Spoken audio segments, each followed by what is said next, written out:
Shabbat Shalom, my brothers, my sister, our family. We appreciate y'all. It's another day that the Most High has blessed us to be able to have. We just came off of Unc's Live, and we learned a lot of things over there. And we still gonna do the same thing over here. Not necessarily what Unc is doing, but still educating our families, our friends, for those that don't know the truth and that are just now coming into the truth. This is what we're doing. We're educating, for me, I'm educating my whole family, waking them up to the truth, waking them up to the lies that have been told for so long. And I'm gonna just be real. Some of them ain't getting it. It's boring to them. They fall asleep on you. They don't want to hear what you got to say. But I mean, that's cool, because eventually, one of these days, they gonna wake up and realize the truth was right in front of their eyes. They're gonna realize that, this person over here been lying for so long, or this really don't matter. Me going and chilling with my friends and doing all this, that stuff really don't matter. Because when the Most High finally shuts certain things down, people down, that's when you're going to turn back to him. Like, oh, well, you ain't going to say, oh, I'm bored. I want to be entertained. I want to play the game. I want to get on my laptop. I want to go outside. All that stuff ain't going to matter. But right now, what I'm doing, I know it don't matter to y'all. I know it don't matter to half the people that be listening to these lives sometimes, because it's boring. He's long-winded. That's a 2.5 or 3 hour live. I ain't trying to sit and listen to that. That's cool. I have no problem with that, but it's for the people that want it. The ones that don't, cool. You ones are gonna be, what do they call that? Stuck and low the bar. So I'm gonna read this Father's Heart Ministry. The Father says today that when you forgive in my place and in my person. You stand in my rank when the mantle of reconciliation is operating in you. When we forgive, when we truly forgive, we are in the Father's place. We are in his grace. We are being that representation of what true forgiveness is. Like one of the ladies on the live, she kept on talking about David the whole time, saying that he was a atrocious king. David wasn't no atrocious king. He made a mistake, yes. And the Most High forgave him. Why can't you? Why can't you forgive somebody that done you wrong? Even, as a matter of fact, David didn't do none of us wrong. But I know what it is. It's a woman thing. For some of them, not all women, but it's a woman thing. Because you don't want a king or a king in your life. You don't want that representation of what the Most High created or who the Most High chose. Bless you. Thank you. I made a deposit in your life of manifestation of the price that was paid on Calvary. You have the authority to apply my relieving grace and my forgiveness to all those around you. We got the power to do what? Apply his grace. The power that he has given us. We have the power to walk in. People always say, you can't do that. You ain't perfect. You can't be like the Father. That is a lie. The Father wants us to be just like him. Forgiving, loving, caring, patient. And we do that. Sometimes they might say, oh, you simping, you a punk, you this, that, and the third. Well, hey, let me tell you something. I ain't no simp, I ain't no punk. I'm just like my Father. I just got patience to deal with the nonsense. You have the authority to apply my relieving grace and my forgiveness to all those around you. Don't you know that you can be the representation to the people around you? You can be the example, but some of y'all don't want to be the example. You're afraid of the Ruach. You're afraid of how the Holy Spirit is going to use you. And some of y'all are even afraid of what you look like in front of others. So you don't want to be positive. You want to be negative all the time. Or follow into the negativity. Do not be sparing in your love or your forgiveness. Lavish my forgiveness on those who languish in self-hatred and self-destruction. The Father says today, don't be hitting them folks like below the belt just because they hit you below the belt. He says, go higher. Show them the love that I showed you. Show them the love that I showed the prophets from before you, the ones before you. Show them that. Don't tear them down. Don't kick them while they down, because if somebody talking negatively and being unrighteous, they already down here, but they act like they up here.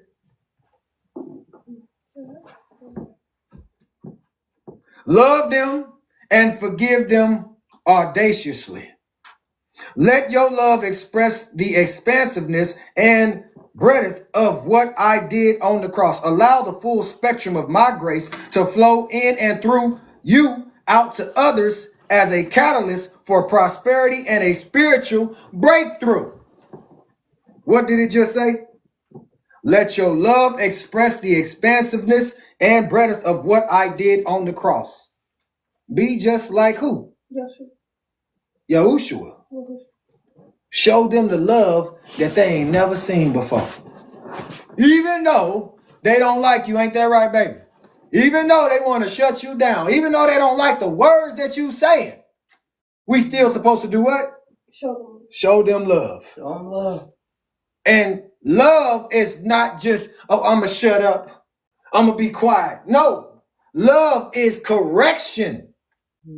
I'm going to correct you, but you're not going to tell everybody, oh, he got a problem with me or she got a problem with me because the way that they brought that out. No, that's not it. It's I love you enough to give you the truth and open your eyes to what the Most High told me to do.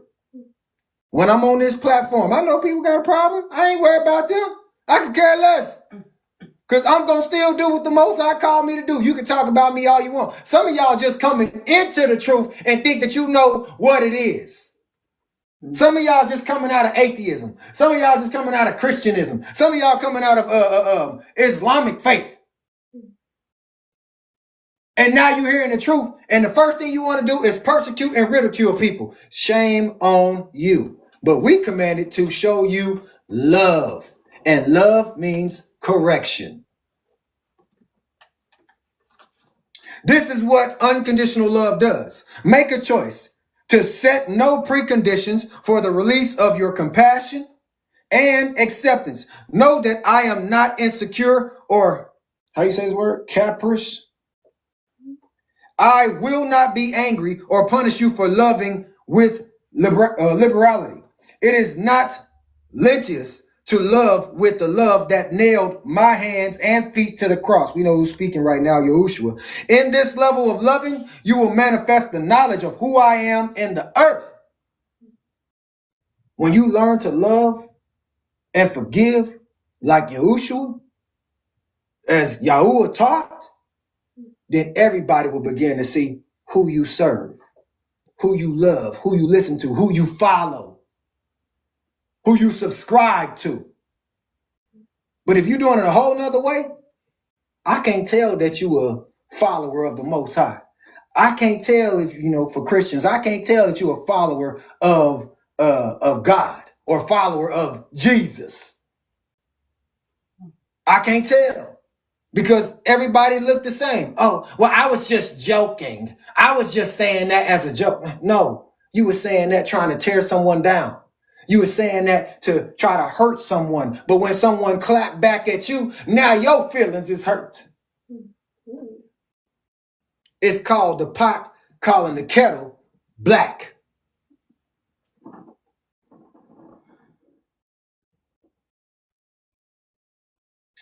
Those around you will know and experience, and not just religious history, that there is a God, a Yahuwah in the earth who cares and lives and loves them to the full. Expect the total transformation of your circumstances as you align with my heart. So as we continue to align with the Most High's heart, that's when change is going to happen. That's when the change is going to come. It ain't going to happen just because you wanted to or just because you're doing what everybody else is doing. Ain't going to never be a change. But when you operate the way that the Most High tells you to, that's when you're going to see the change. And when I say see the change, I mean in a whole new way.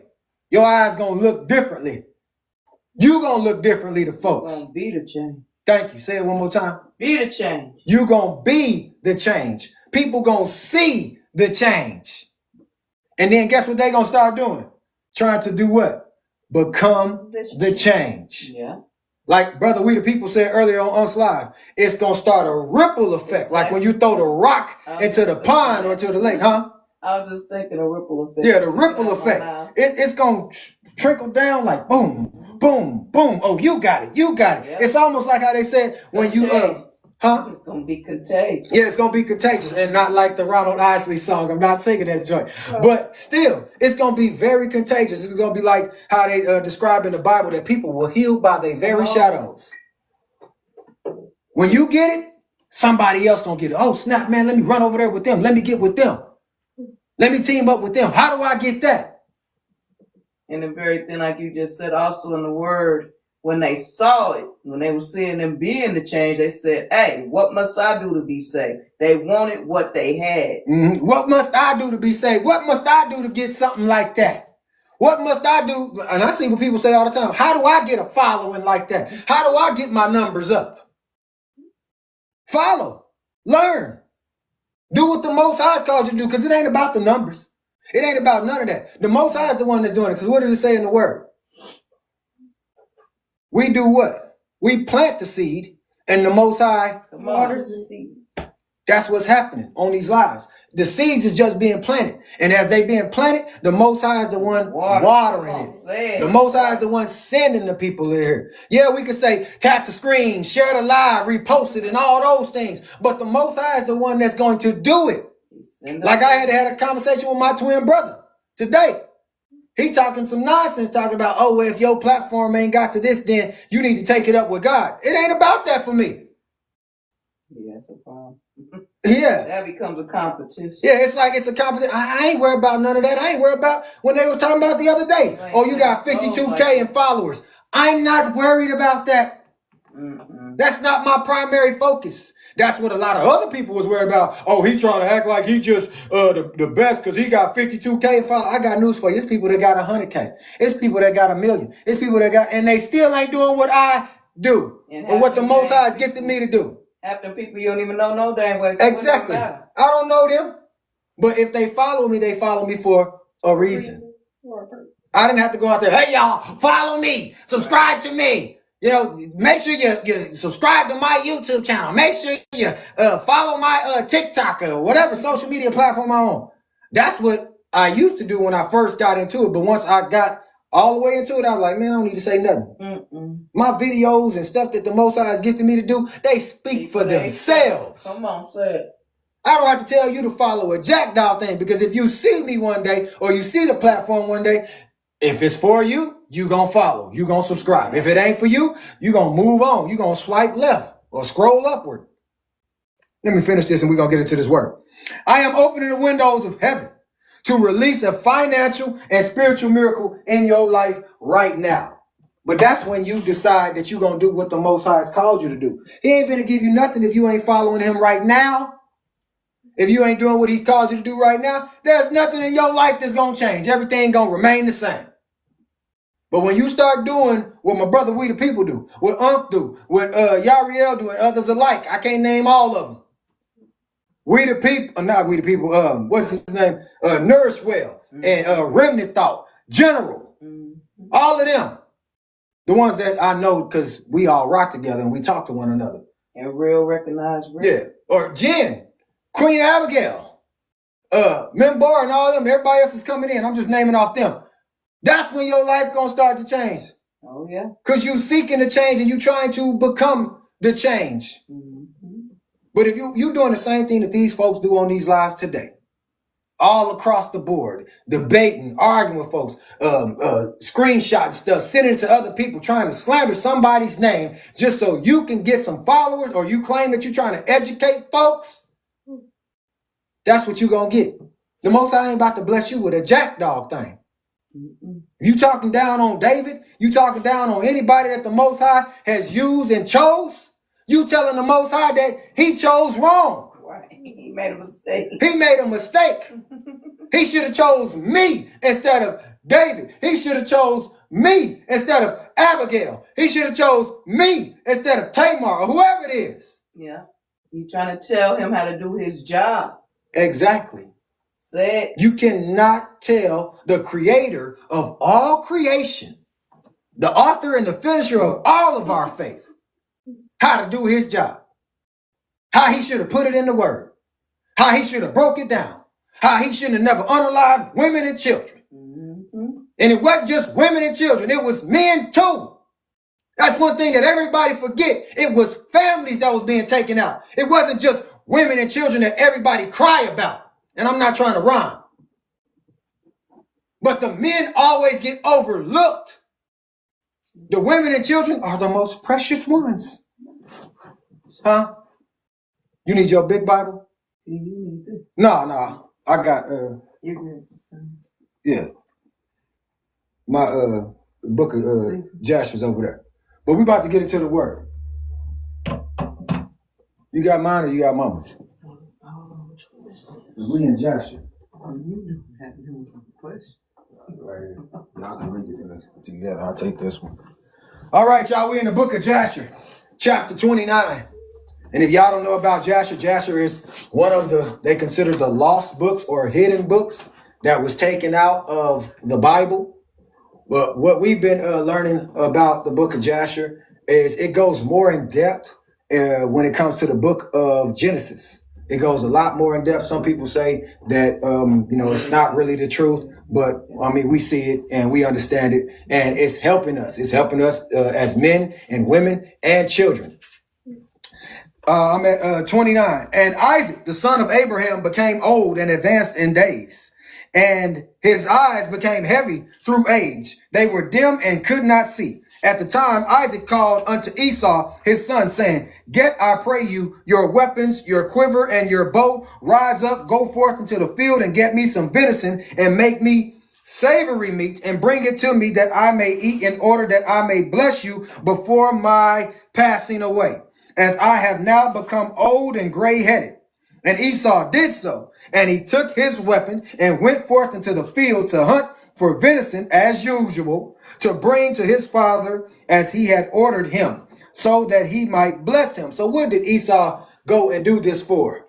His father. His father. His father gave him some instructions, and he decided that he was going to obey those instructions and then do those things so he can get what? The blessing. The blessing. And Rebekah heard all the words that Isaac had spoken unto Esau, and she hastened and called her son Jacob, saying, Thus did your father speak unto your brother Esau, and thus did I hear. Now therefore hasten you and make that which I tell you. Rise up and go, I pray you, to the flock, and fetch me 2 fine kids of the goats, and I will get the savory meat for your father, and you shall bring the savory meat that he may eat before your brother shall have come from the chase, in order that your father may bless you. So the mama heard her husband getting ready to bless the wrong one.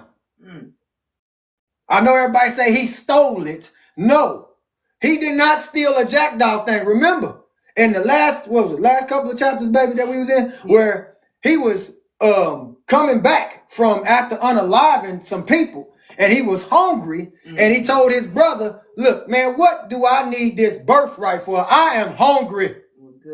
What good is it going to do me to have this thing? I don't know what it's for, but I'm hungry. Give me something to eat. So he didn't steal nothing. He gave it away. Yeah.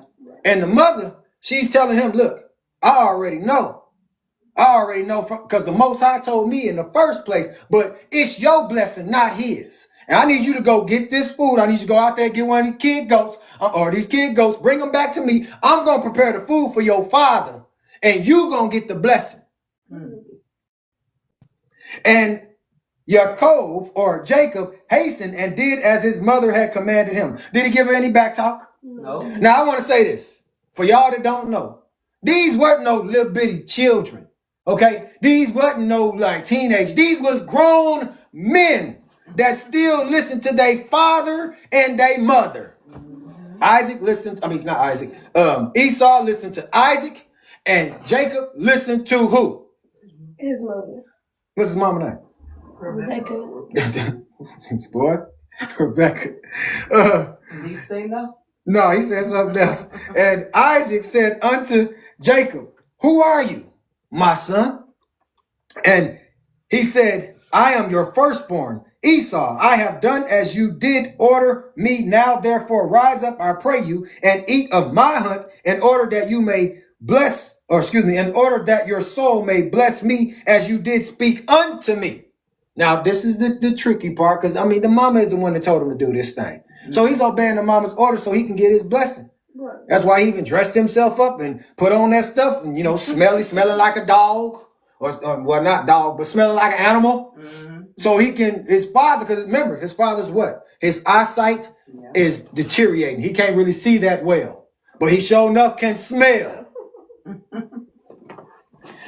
It was his scent that he carried. Yes, I pray you, and eat of my hunt in order that your soul may bless me as you did speak unto me. And Isaac rose up and he ate and he drank, and his heart was comforted, and he blessed Jacob, and Jacob went away from his father. As soon as Isaac had blessed Jacob and he had gone away from him, behold, Esau came from his hunt from the field, and he also made a savory meat and brought it to his father to eat thereof and to bless him. So soon as he got done eating, the mama must knew exactly how the father eat and everything, because soon as he get done eating, here come Esau strolling in. Oh, I'm about to go in here and make my pops some of this good old venison. I'm about to get my blessing. He probably in the kitchen just cooking it up, happy as I don't know what. Happy, like I'm about to get my blessing. Pop about to bless me. Hey, I'm about to make this food real good for Pop. And Isaac said unto Esau, and who was he who has taken venison and brought it to me before you came? And whom did I bless? And Esau knew that his brother Jacob had done this, and the anger of Esau was kindled against his brother Jacob, that he had acted thus towards him. Wait a minute. So If you are Esau, hold. You said, who in the world? Put a pin in this. Like we say, who in the hell left the game? Who in the world? We at verse 10. But, so he coming in, he's like, hey, wait a minute. If you are Esau, then who did I just bless? Because I just ate. I ain't hungry no more. Who did I just bless? Because I thought I just blessed you, son. What you doing coming back in here again for? Right. I know it was you because I smelt you. I know your scent. I know you smell like a wet dog. I know you smell like one of them animals. I know you've been out there working hard. I know you've been out there hunting. I know what it smells like from somebody working hard. Mm-hmm. So who did I just bless? And what did Esau? He got mad because he was like, ooh, I know who it was, man. Mm-hmm. It was my brother. It was Jacob. It was my twin. Twin. Came up here and took my blessing. Remember, he was happy. Now he mad because he ain't got nothing. He ain't get blessed with a jackdaw thing. Mm-hmm. Verse 10. And Esau said, is he not rightly called Jacob? Is he not rightly called Jacob, Pop, that you blessed?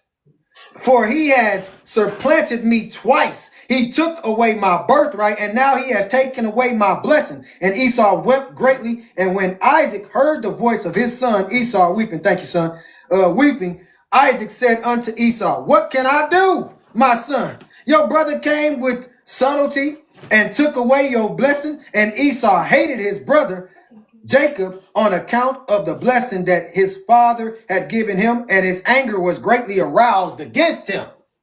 What happened? What did he tell him? There's nothing that I can do for you, man. I already spoke it into existence. I already gave it to your brother. He's like, man, I know. He done got me twice now. He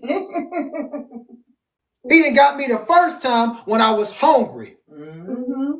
Then he get him a second time the same way, except he wasn't hungry this time. Who was hungry? His father. Their father was hungry. It worked the same way, except he ain't the one that prepared it. Mama did this time. But still, he got him the first time because he was tired. He was out there hunting the same way he was just doing again. You was out there hunting again, and now you to come back, you're tired, you went up here and cooked, and you ready to get a blessing. Right. Last time he was ready to get something to eat. Man, they chasing after me. Mm-hmm. They know that I done just unalived this king. They know that I done unalived them two men too. They heard their voice crying, man, hey, I'm hungry. Let me eat my last meal just in case I'm about to get taken out. Mm-hmm. Isaac is doing the same thing. This is his last meal before he leaves the earth. Oh. And Jacob was very much afraid of his brother Esau, and he rose up and he fled to the house of Ebru, the son of Shem. And he concealed himself there on account of his brother. And Jacob was 63 years old when he went forth from the land of Canaan from Chevron, and Jacob was concealed in Ebrew's house 14 years on account of his brother Esau. I'm going to finish this up and then I'm going to elaborate. And he there continued to learn the ways of Yahuwah and his commandments. How old was they? 60. How old was these twins? 63. They were 63 years old. 63. Yeah, that's what I'm saying. Didn't have no wife of their own. Wasn't out roaming the streets. They were still living with who? Their parents. While some of our children say today, I don't have no freedom. I can't go and do what I want to do. This is a 63-year, excuse me, not this is. These are 63-year-old people. But they 63 was different than our 63. I don't care what they 63 look like. They were still with their father and their mother. They weren't old and crippled. No, they wasn't. I get what you're saying. They wasn't old. They were still limber. But still, the fact of this point that I'm making is they still respected their father and their mother. They didn't care how old they got. They wasn't going to disrespect who brought them in the world. Amen. Windows and walls. Amen. And it said he stayed there for, he stayed at his uncle or his people's house for 14 years and learned the ways of Yahuwah and his commandments. And when Esau saw that Jacob had fled and escaped from him, and that Jacob had cunningly obtained the blessing, then Esau grieved exceedingly, and he was also vexed at his father and mother. And he also rose up and took his woman and went away from his father and mother to the land of Seir, and he dwelt there. And Esau saw there a woman from amongst the daughters of Cheth, whose name was Basmath, the daughter of Elion the Shittim, and he took her for a woman in addition to his first woman, and Esau called her name Adah, saying the blessing had in that time passed from him. So he was mad. He said, fine, mom, dad, father, mother, I'm leaving. I'm taking my woman with me and I'm going to go get me another one too. I'm going to have greater and better things than y'all. I'm going to get blessed one of these. Either way, I'm going to get blessed. And how I'm going to get blessed is I'm going to give me a wife and have me some what? Some children. I'm going to get my blessing some kind of way. The presence of the Lord, you know what I'm saying? And I'm going to get my blessing right now. Y'all know me, man. Something pop up into my head, we going in. Y'all make sure y'all tap the screen, share the live, and repost it. What you say, baby? They didn't teach us this in Sunday school. No. Yeah. And Esau dwelt in the land, verse 13. And Esau dwelt in the land of Seir 6 months without seeing his father and mother. And afterward Esau took his woman and rose up and returned to the land of Canaan. And Esau placed his 2 women in his father's house in Chevron. And the women of Esau vexed and provoked Isaac and Rebekah with their works, for they walked not in the ways of Yahuwah, but served their fathers Elohim of wood and stone, as their father had taught them, and they were more wicked than their father. Hold on. First of all, you've been gone the whole time. And then you're going to come back and you're going to bring not one, but 2 women that don't even serve Yahuwah into my house. What did it say Isaac and Rebekah did? They was mad. They was looking at the works of them like, they ain't even doing the work of the Most High. Like, how you going to go out and you, our son, and go get some women that don't even serve the God that your father taught you to serve? Make it make sense. It's a problem. So what did they do? He said that these women, they were worse than their own daddy. Because their daddy taught them to serve another what? Elohim. Or another God. No, it ain't no another Yahuwah. Another God. Another Elohim. Right. Ain't no other Yahuwah. It's only one. Come on, little G.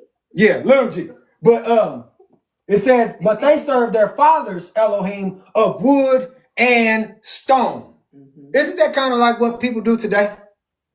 They serve a whole nother Yah or a whole nother Elohim, a whole nother God, lowercase g, of wood and stone. And they bring it into your homes or into y'all's home. Right. And convince you, Solomon. That is cool. Or Ahab, that is cool. Yeah. Don't serve the God of the Hebrews. Don't serve the Elohim of the Hebrews. We want to serve the Christian God. We want to serve the Islamic Come God. on, Buddha. We want to serve the atheist God. We want to serve Buddha. What's the other ones out there that they got, baby? Shoot, they got it. You name it. But if it's not of Yahuwah, then It's wrong. It's false. It's not going to help you. And the father and mother, they knew this. When they seen their son coming there with these two strange women. Verse 15.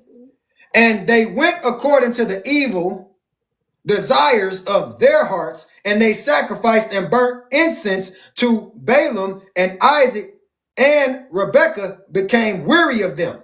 Why did they become weary of them? Because of the evil. Because the desires of their hearts and what their father taught them, they were sacrificing stuff. Let me read it one more time. And they sacrificed and burnt incense to who? Baal. My. They wasn't serving Yahuwah. Nope. They were serving the devil right in their house. And what's his name? Esau was cool with it. Isn't that the same thing that we deal with today? Oh, yeah. Except now you can just go to the store and buy you a Buddha. You can go to the wherever you want to go to and serve another God. Or you can create, for the hoodoo voodoo people, you can create stuff all you want to and serve those things.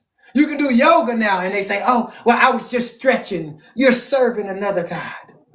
You're inviting the devil into your house, into your temple. And I ain't just talking about house. I'm talking about this house, this body. Yeah, your body. And Isaac and Rebekah became weary of them. And Rebekah said, I am weary of my life because of the daughters of Cheth. If Jacob take a woman of the daughters of Cheth, such as these, which are of the daughters of the land, what good then is the life unto me? He said, hold on, She's feeling some kind of yeah, thank you, baby. I was about to say that myself. Yeah. You be feeling in my words, girl. I promise you be in my head. be feeling in my I'm feeling some type of way. Yeah. Because if Isaac then brought these, not Isaac, I keep saying Isaac, Esau, then brought these strange women in here and they serving a whole nother God. If my other son, Jacob, go out there and get these strange type of women, then what good is my life? What did we teach y'all? What did we do wrong? Like, what did we do wrong? Did we teach y'all to serve another God? Did we, what did we do wrong here? What possessed y'all to do this? Well, we know what possessed Esau to do it. He was mad. He got mad. So he went, like, you know what? Forget you, mama. Forget you, daddy. I'm finna go out here and live my life on my own. I'm grown. Come on. I'm gonna go get whatever woman I want to. And that's what we usually do. When we leave our parents' house, right. I'm speaking for myself. I can't speak for everybody else. Everybody else has been saved for a long time. But when you leave your parents' house, most of the time when you go out, you become very rebellious. I ain't got to listen to what mama and daddy and them taught me. I ain't got to do what they told me to do anymore. I'm grown. I got my own. I can pay my own bills. I can pay my own car payment. I can do all these things. I can be with who I want. Thank you. I can be whoever I want to. And if I don't want to be with you, I can throw you out and go get me another one. And I ain't just talking about women. I'm talking about men too. And I can get somebody that my mother and my father don't approve. I can get somebody that's not like my mama or that's not like my daddy, that don't serve the Yah, the Elohim that my dad served and my mother served. I can go out and get a strange woman. I can go out and get a strange man. Yeah, we do. Say it again.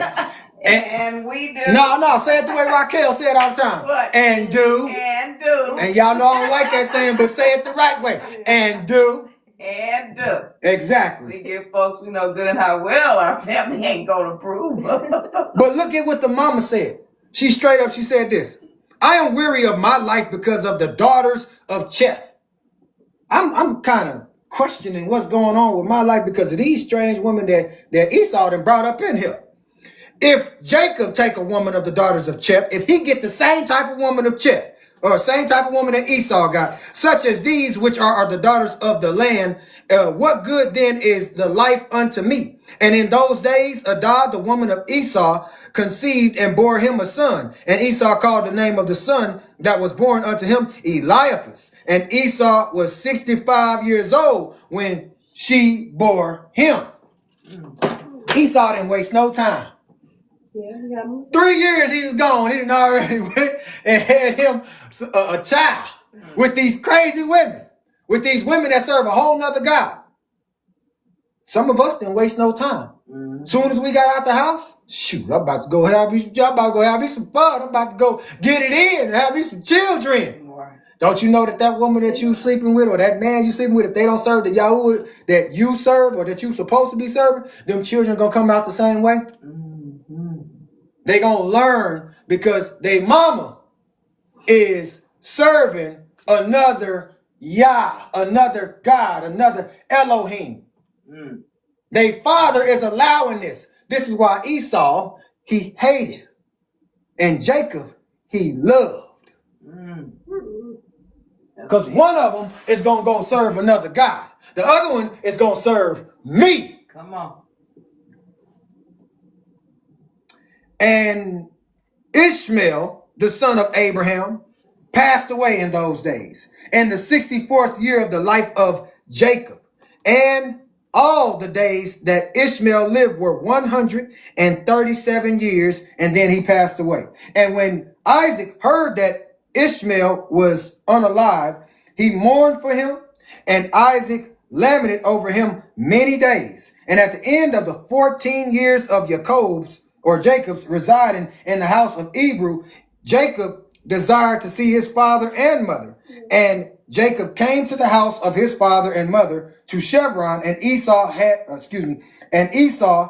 in those days forgotten what Jacob had done to him and having taken the blessing from him in those days.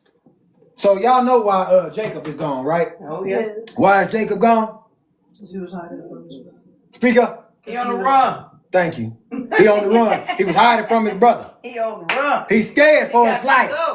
He know his brother is a very cunning hunter. He's known for being out there in them woods and taking some stuff out. So he had to get gone. He been gone for a long time, but now he's starting to what? Miss his father and his mother, and he ready to see them again.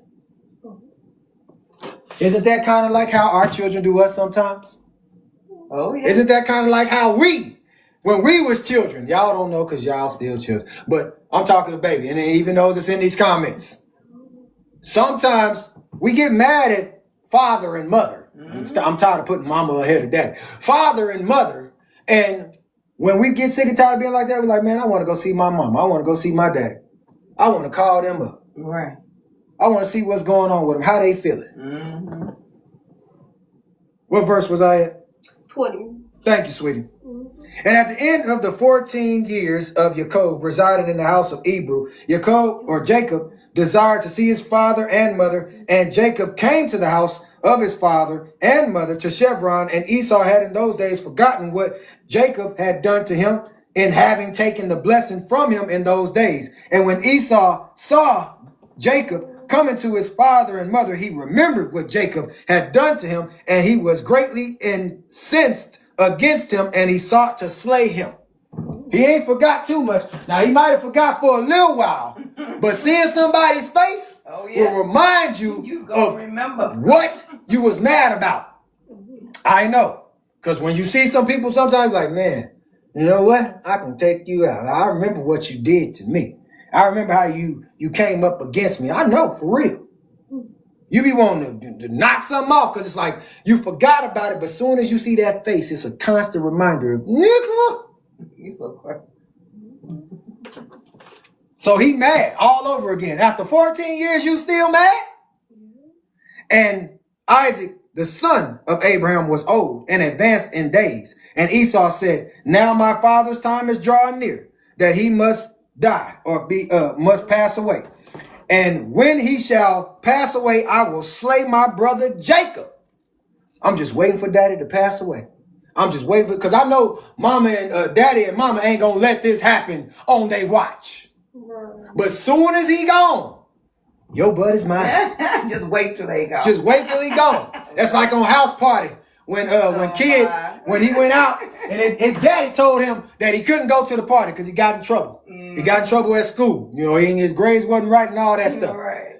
He got in a fight And what did he say? He said, what happened? He said, well, he called mom a name, and his mom had passed away, so he was mad, and they got into a fight, whatever. Yeah. The teacher called home from school, and she talked to the parent on the phone, so he told him he couldn't go to the party because he was going to let him go. And I'm just giving y'all an example. He go to the party, he had fun and all that stuff. He get back to the house, he creep on in, shut the door real quietly, get into it, walk up the stairs so it ain't no creaking going on.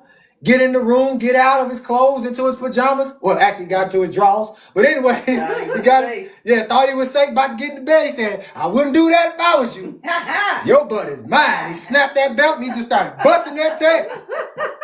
He thought he was safe. Like, he thought he was off the hook. That's the same thing right here. You think he off the hook just because, the pops is gone. Look, hey, Jacob, you think you safe, but soon as daddy pass away, your butt is mine. Verse 23. Thank you. And this was told to Rebekah, and she hastened and sent and called for Jacob, her son, and she said unto him, arise, go, flee to Haran to my brother Laban, and remain there for some time until your brother's anger be turned from you, and then you shall come back. Hold on. Wait a minute. Look, hey, son, let me tell you something. I just heard your brother. He said that he gonna take you out as soon as your daddy die. I can't do nothing about that, but I'm finna send you somewhere. I need you to go on to your uncle's house and stay there until your brother's your brother's anger cease to exist. Until he finally forget about what he was mad about. Because he's still mad. Oh, yeah. What you think Jacob did? Hurried up and left. Because that's mama's baby right there. Jacob, both of them are baby. But one of them is a little bit way off. She's like, look, baby, you got to get up and you got to go. Because your brother is mad and I can't stop him. But if you gone, he can't find you. He ain't going to be able to see you. Verse 24. And Isaac called unto Jacob and said unto him, take not a woman from the daughters of Canaan, for thus did our father Abraham command us according to the word of Yahuwah, which he had commanded him, saying, unto your seed will I give this land. If your children guard my covenant that I have made with you, then will I also perform to your children that which I have spoken unto you, and I will not forsake them. So what did he tell them this for? He told his son this so he wouldn't get forsaken and his children would get forsaken, so they could still receive what? The blessing from the Most High. Yeah. If you go and you marry one of these daughters, like your brother did, you're going to be cursed. You're going to be cursed. You're going to have to go out and get your own blessing instead of getting a blessing from the Most High. And your own blessing is really a curse, which you think is a blessing. So he had to remind him, hey, son, look, before I pass away, I know your brother I can't do nothing for you. I'm blind. I'm old. I can't do nothing. But what I can give to you is some advice. That's it. I can give you the advice to where you finna get blessed. Hey, if you listen. Now, if y'all pay attention to the story as we go along further, you're going to see that the blessing was all over Jacob. Even wherever he stepped at, it was like anything that he touched, it turned to gold. That Midas touch. If he planted something, which I'm getting ahead of the chapter, but I'm finna get back into it. But if he planted something, it grew. If he catered to the animals and they had babies, they multiplied. That's it. Because where he going right now is desolate. There's nothing going on out there. There's no type of blessing. Did you want to say something, sweetie? No, you straight. Okay. 24. She up here looking at me in awe. Like, that's my baby? That's my husband. Don't you do that. 24. Thank you, baby. Now, therefore, my son, hearken to my voice, to all that I shall command you, and refrain from taking a woman from amongst the daughters of Canaan. Arise, go to Haran, to the house of Bethuel, your mother's father. That's his uncle. And take unto you a woman from their daughters of Laban, your mother's brother. Yes, this was going on back then. It wasn't looked at as what we call incest. It was keeping it in the family. You did not want to go off and marry somebody else and you don't even know what type of God they serve. So you wanted to stick with what you knew. Yeah. You wanted to stick with those that knew the Yahuwah that you knew. Because you didn't want a house divided, because a house divided shall not what? Come on. Stand. Stand. Therefore, take heed lest you forget Yahuwah, Elohim, and all his ways in the land to which you go, and you should get connected with the people of the land and pursue vanity and forsake Yahuwah, Elohim. But when you come to the land, serve there Yahuwah. What is he supposed to do when he comes to the land? Serve the Most High. No, he's supposed to serve Laban. No. No, he's supposed to serve the woman. No, he's supposed to serve all this. It says serve who? Yahuwah, the Most High. Put him first. Put him first, like Jaheim said. Oh. But when you come to the land, there, serve Yahuwah. Do not turn to the right or to the left from the way which I commanded you and which you did learn. What does Proverbs 22:6 say? Train up a child in the way that he should go. So when he gets older, he will not depart from it. Break that down. This brother, Jacob, is listening to his father. He's giving him instructions because, hey, warning comes before what? Destruction. So if I don't take heed to the Father and what the Father has commanded me and told me to serve, then I'm going to bring destruction on my own self and anybody else that's rocking with me. That's for some of y'all too. Children, I'm talking to you right now. If you don't listen, if you don't listen, then guess what? You're going to learn a valuable lesson. If you don't pay attention, if you don't serve the God, the Yah, the Elohim that your father and your mother serve, then you are doing yourself a disservice. Come on. You are bringing a curse upon your own self. Say it with your chest. Let me send this to our other chat. Go ahead. Send it to all of them if you want to. I'm going to read that one more time. Verse 27. And I'm going to do it like we the people do when he on them zones. But when you come to the land to serve there, Yahuwah, do not turn to the right or to the left from the way which I commanded you and which you did learn. You learned about Yahuwah when you was with me.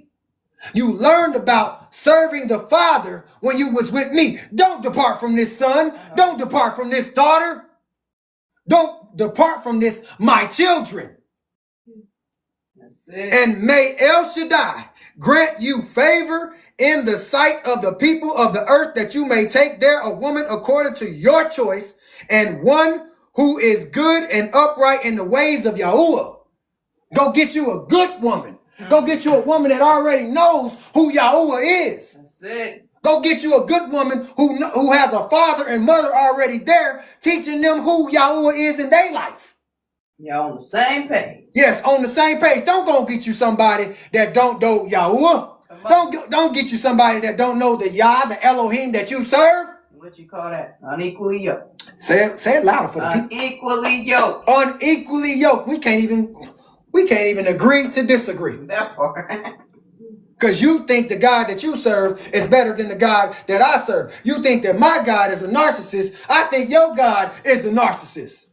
We ain't going to be able to have no type of agreement on nothing.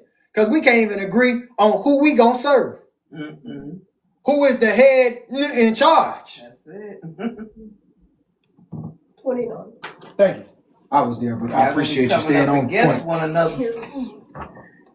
And may Elohim give unto you and your seed the blessing of your father Abraham, and make you fruitful and multiply you, and may you become a multitude of people in the land whither you go, and may Elohim cause you to return to this land and the land of your father's dwelling, with children and with great riches, with joy and with pleasure. You know what he just did? He spoke it into existence. Yeah. He told him, look, everything that I'm telling you is for the greater good. Everything that I'm telling you is so you can have everything that I'm saying to you. I'm speaking it into you. I'm planting that seed, as Unc say. I'm planting the seed inside of you. So when you get over there, they going to see you, but they going to see Yahuwah blessing you. Not just the women and children. It's going to be all the families that's over there. They're going to know what Yah they need to serve and which Yah you serve, because you're going to do something greater than what I could, son. And also what your brother could, because your brother came back with some children that was already cursed. So this is why I got to drop this knowledge on you so you don't come back with some demon seeds. That part. Verse 3. And Isaac finished commanding Jacob. Huh? I see you talking about some demons. See? Yeah, demon seeds. Who this is? Okay. Gotcha. Y'all gonna have to wait. And Isaac finished commanding Jacob and blessing him and gave him many gifts together with silver and gold. And he sent him away. And Jacob hearkened to his father and mother. He kissed them and arose and went to Padan Aram. And Jacob was 77 years old when he went out from the land of Canaan and from Beersheba.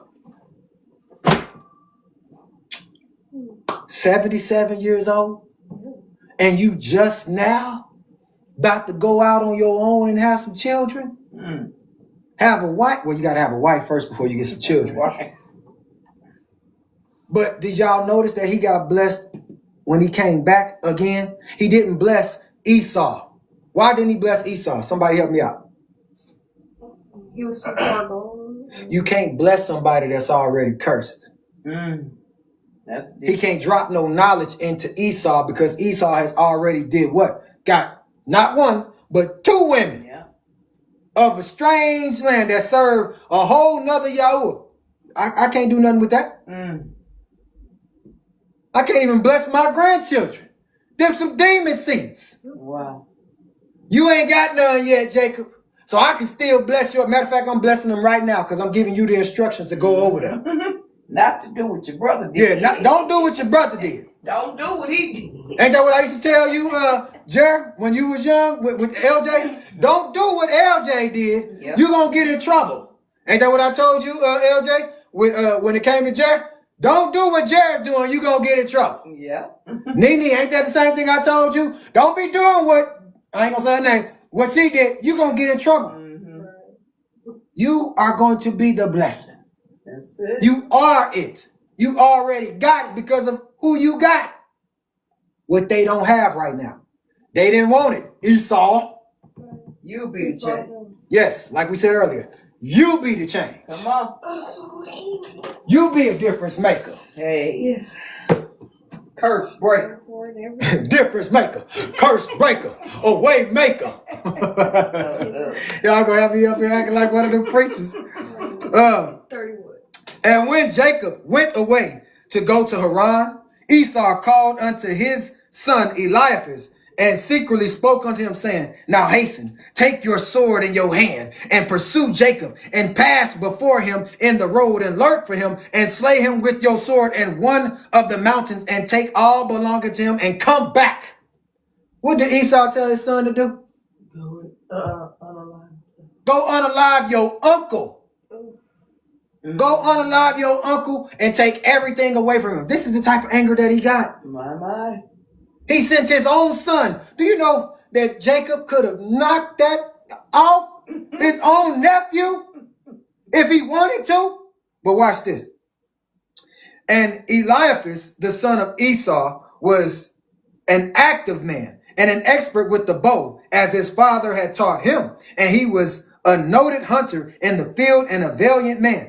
And Eliphaz did as his father had commanded him. And Eliphaz was at that time 13 years old. And Eliphaz rose up and went and took 10 of his mother's brothers with him and pursued pursued Jacob. They had all that going on. Yeah. Boy, look, didn't I tell y'all before that most of the time when people rise up against you, they got to go get other people to come up against you because they can't do it by themselves. That's it. So They got to get other people to join in to tear you down or to take you out because they can't do it by themselves. They scared. So They call it gang stop. They're calling Gang stalking. Y'all heard baby in the background. Gang stalking. Because they can't do it on their own. Gang. Right. I'll be outside with my gang. That's what they do. That's what they do. That's Get everybody on board to get you. Mm-hmm. Oh. 34. And he closely followed Jacob, and he lurked for him in the border of the land of Canaan, opposite to the city of Shechem. So what did he do? He went to the He was moving through. He was trying to check it out. He was hiding out. Look, hey y'all, we gonna get Uncle Jacob real quick. Oh God. We gonna knock him off, and we gonna get back our father's blessing. Your own uncle. We're gonna get back the birthright. Your own uncle. That is sad. That's how much. But see, hatred is taught. Oh yes, I'm about to say that. Hatred is taught. His daddy Cause taught His daddy taught him that. His daddy taught him that from the time that he was young all the way to where he's 13 years old now. So all this hate is built up. Kind of like what we deal with today. Oh yeah, what we dealing with now? That's what we deal with now. People hate us because they parents or they grandparents, whoever it is, taught them to hate you. Right. That's just. Now they get on the lines of nigger, Right. darky, gorilla, monkey. Like, man, we ain't tripping on that. Like, ain't nobody worried about that. Them old words. Say it to my face. Right. Then we'll see what you really about. Because the internet, come on, man, miss me with it. It's real people, but it's fake. Because people act differently when they own these things. But in person, man, please, miss me with it. They say what they want behind that screen. If all of us, and I'm saying all of Jasher was all, like, if it's about maybe, let's just say 50 of us. Right. And we right there, don't you know that they would be scared? They don't even take that. They scared of just one of us. Don't even take that bit. If it's 50 of us, leave them alone. That's like what I say about the Chinese and all them. They know some moves, they know some stuff that we don't know, right? Right. Look, if one of them can knock off about 30 of us and kicks and punches and stuff, because they groomed up and taught that way. 50,000 of them, leave them alone. Don't even mess with them. Because they seasoned and trained in some stuff that we ain't taught, we ain't raised like. Right. Where I'm at? We are what? 35. And Jacob saw Eliphaz and his men pursuing him. And Jacob stood still in the place in which he was going in order to know what this was, for he did not know the thing. And Eliphaz drew his sword, and he went on advancing, he and his men toward Jacob. And Jacob said unto them, What is to do with you that you have come hither? And what does it mean that you pursue with your swords? Hold on. Right. What is this y'all doing? Right. What y'all got going on? Really going on? Why you bringing your swords and you coming up against me? What is the problem? Do we have a problem? Thank you. Do we have a problem here? But remember, it's not just Eliphaz. It's 10 more brothers, or 10 of his mother's brothers with him. So who is these? His uncle. His uncles. Yep, his uncle. These ain't no little young men. These is uncles. These are some grown folk. Come on. With this 13-year-old. Boy, come on. And why is the mother's brothers pursuing him? Remember, they don't serve the same Yah, Elohim, God that we serve or that Jacob served. No. So they all angry right now. Revenge for the daddy. They want that birthright back. They want that old thing back. Right. Behold.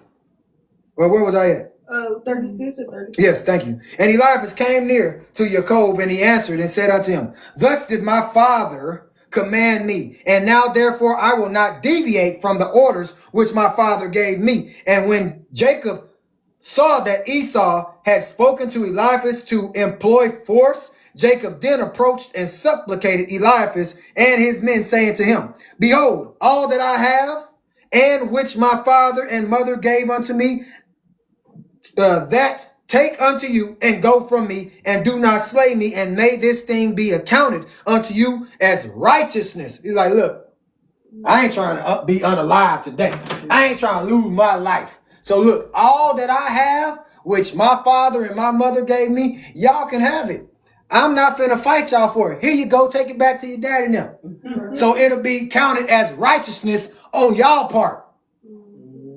That's what he did. Remember, he's talking to a 13-year-old now. And what do y'all want all the time? What y'all do with y'all money? What y'all do with y'all gifts and stuff? Just go out and buy stuff.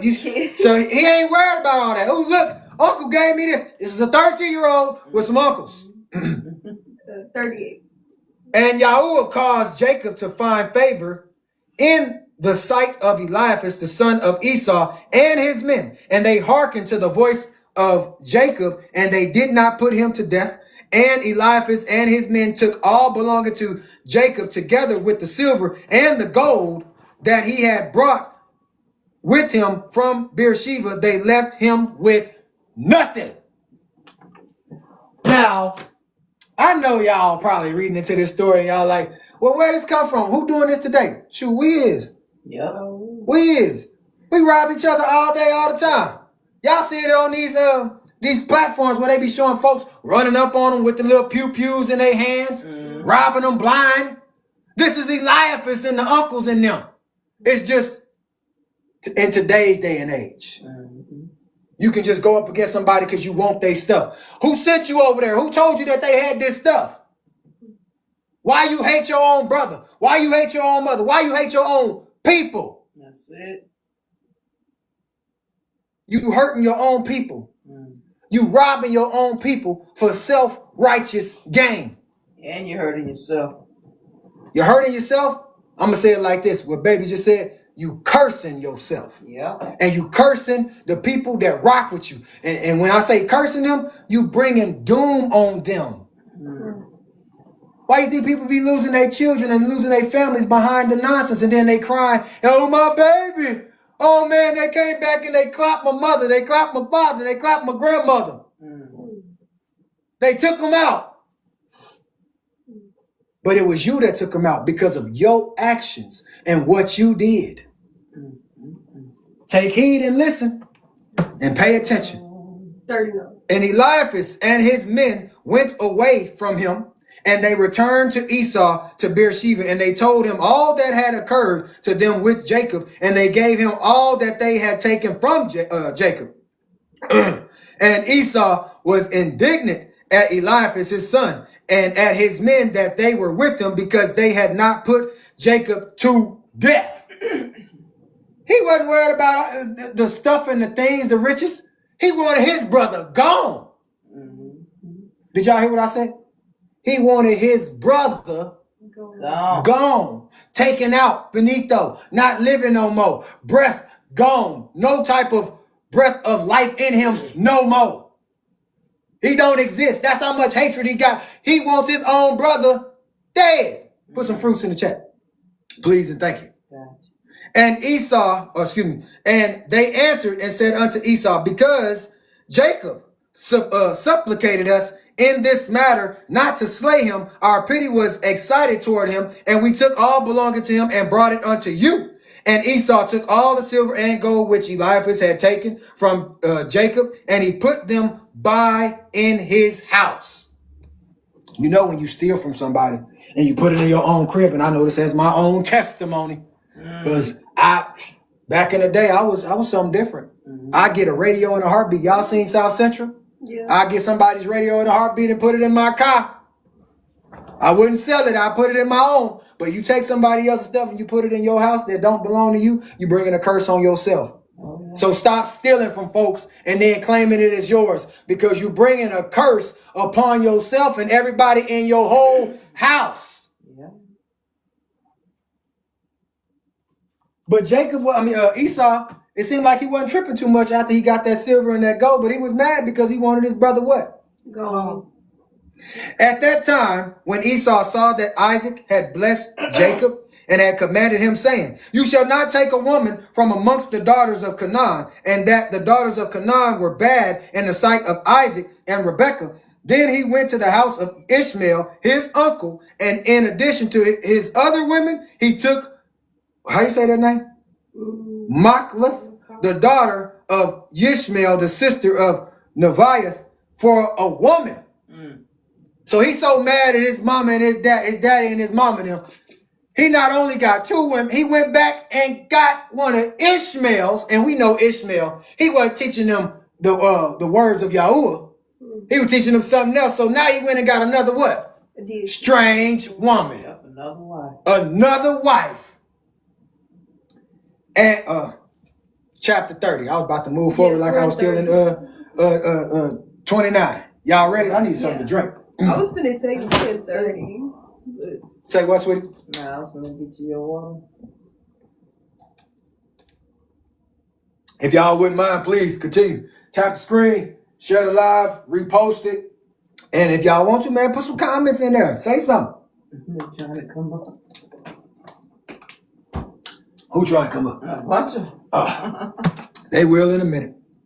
And Jacob, chapter 30. And Jacob, Jacob, went forth, continuing his road to Haran. And he came as far as Mount Moriah, and he tarried there all night near the city of Luz. And Yahuwah appeared there unto Jacob on that night, and he said unto him, I am Yahuwah, Elohim of Abraham, and the Elohim of Isaac, your father. The land upon which you lie, I will give it unto you and your seed. And behold, I am with you and will guard you wherever you go. And I will multiply your seed as the stars of heaven, and I will cause all your enemies to fall before you. And when they shall make war with you, they shall not prevail over you. And I will bring you again unto this land with joy, with children, and with great riches. What did Yahuwah just tell him? He will multiply. Didn't he already hear this before? Yes, by his father. His father told him the same thing. telling him who he was. So now Elohim, Yahuwah, is telling him who he is. Mm-hmm. The same thing that your fathers just told you. I am he. I am the one that's going to bless you. I am the one that's about to multiply you. Yes, I saw that them boys came up against you and now you ain't got nothing. Don't worry about that, because I'm about to give you everything that the cankerworm, palmer worm, caterpillar worm, locust worm, whoever they was, stole from you. And if they try to come up against you again, guess what I'm going to do? I'm going to shut them down. That's it. No. Shut it down. That's the type of Yah, That Elohim, we serve, God, that we, Yasharel, That's it. serve.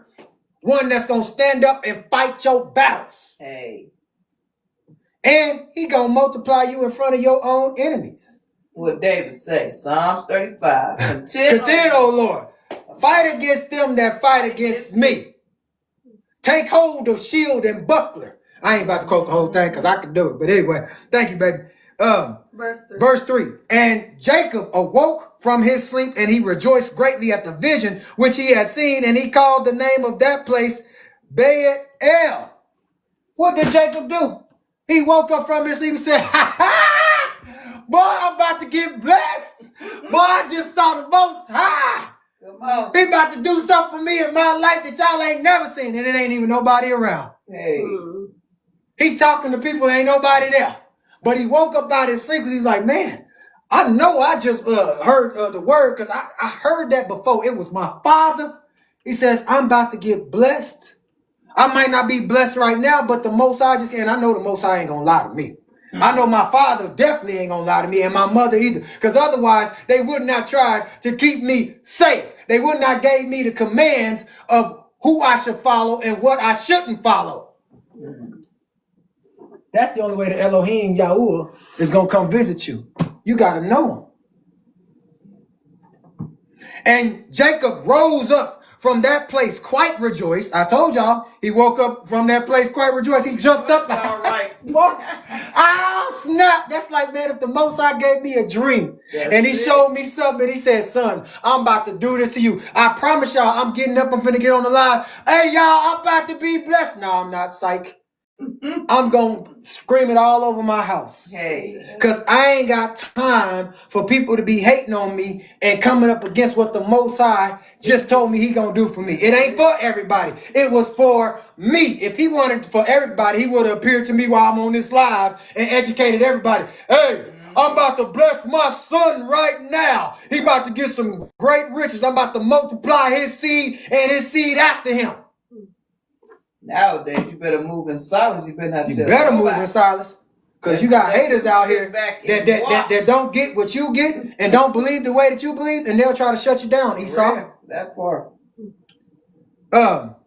He rejoiced, and when he walked with his feet, his feet felt light to him for joy. And he went from there to the land of the children of the east, and he returned to Haran, and he sat by the shepherd's well. And he there found some men going from Haran to feed their flocks. And Jacob made inquiries of them, and they said, we are from Haran. And he said unto them, do you know Laban, and the son of Nachor? And they said, we know him. And behold, his daughter Rachel is coming along to feed her father's flock. While he was yet speaking with them, Rachel, the daughter of Laban, came to feed her father's sheep, for she was a shepherdess. A shepherdess. A shepherdess. He ain't had no daughters. I mean, he had no sons. He had daughters. So they some shepherdess. So they got to learn something. I mean, shoot, your children, they got to learn. She was a shepherdess. And when Jacob saw Rachel, the daughter of Laban, his mother's brother, he ran and kissed her and lifted up his voice and wept. You know what he saw? They said, what verse you in, baby? What verse? My daughter can straight up tell y'all. Number 8, verse 8. She know exactly where we at. She following along like a fine-tooth comb. Tell them what book. We in the book of Jasher. The book of Jasher, chapter 30, verse 8 right now. We just finished up 29.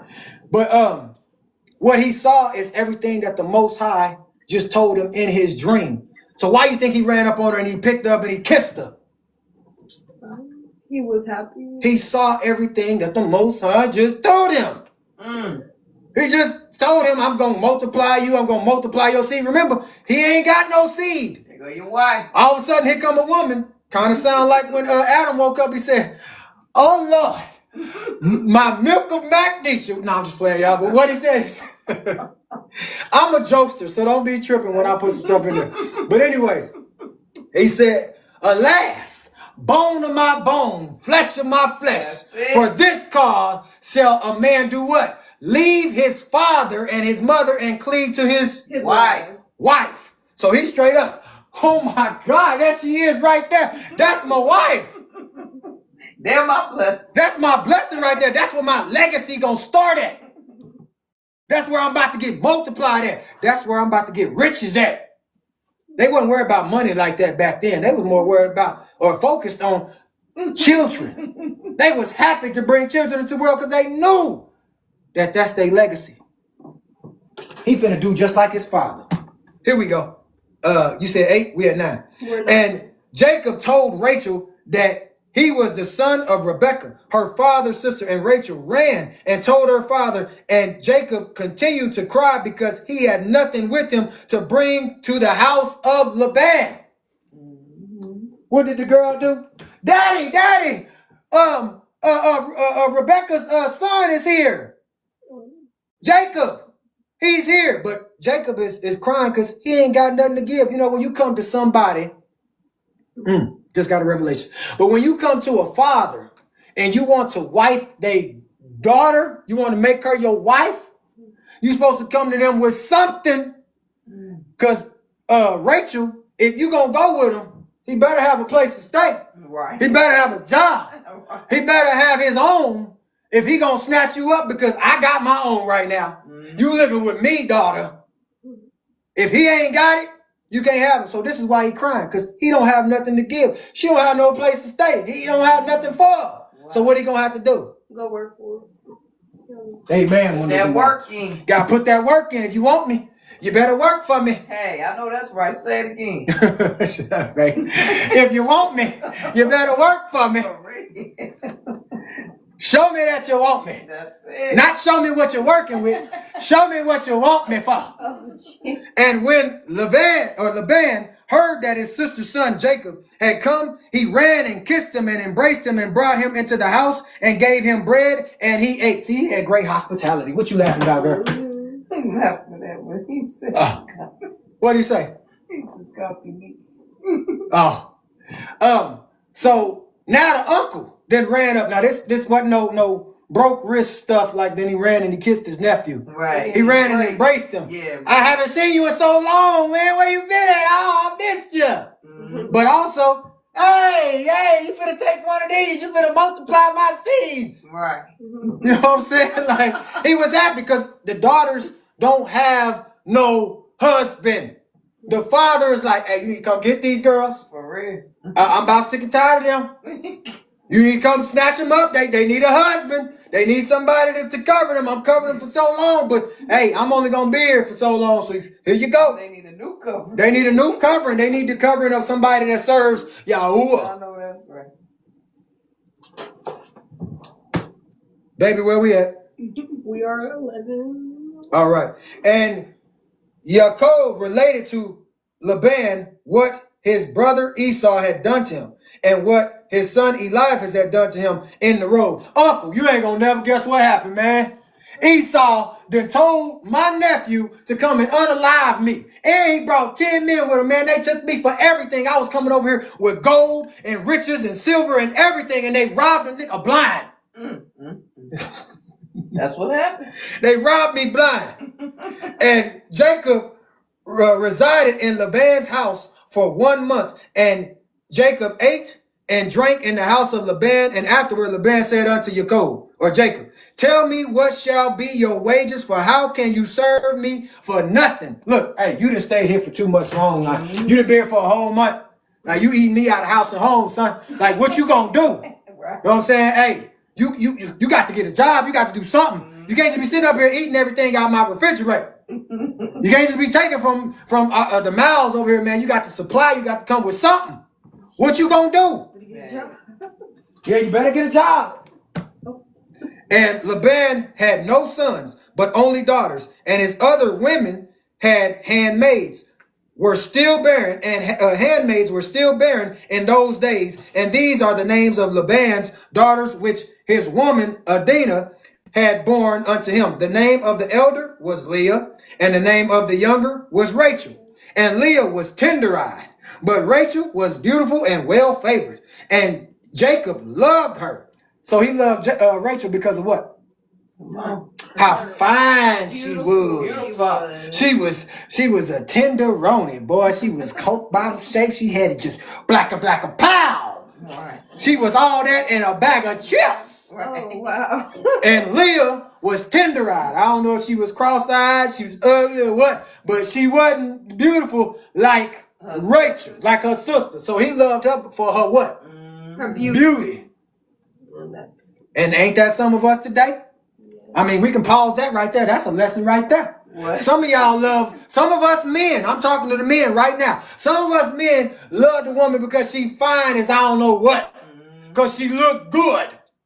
But inside, Her heart. she ain't good. Ugly. She ugly. She's a wicked witch from That's the it. east, from the west. She got some crows with her.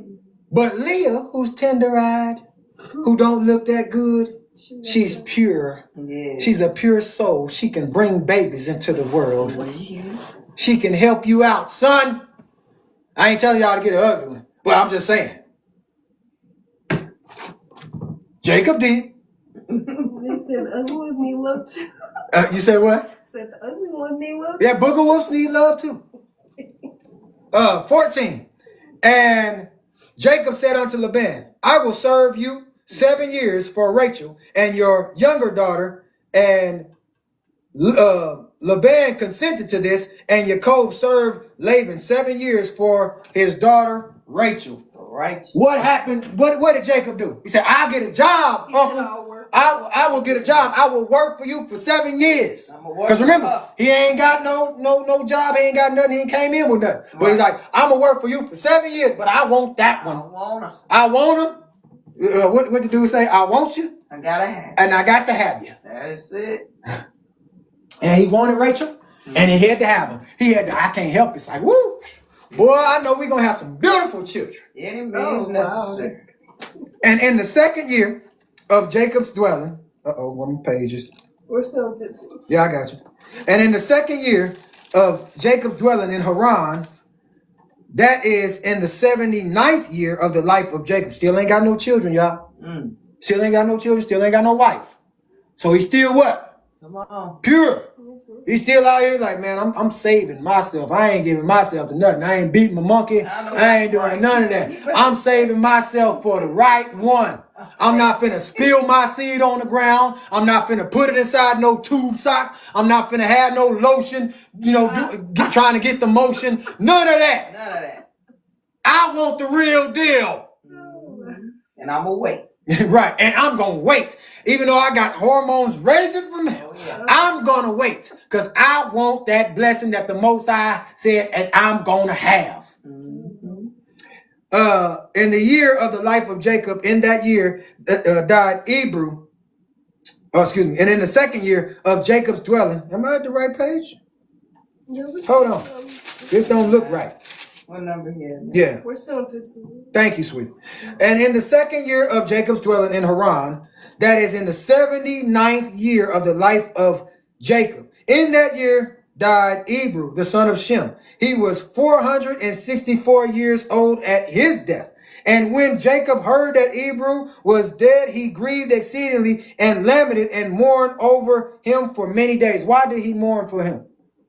Because of his passing. He stayed with him. Remember, that was the one that he went and stayed with when his brother first came up against him, when the mother told him that he needed to leave.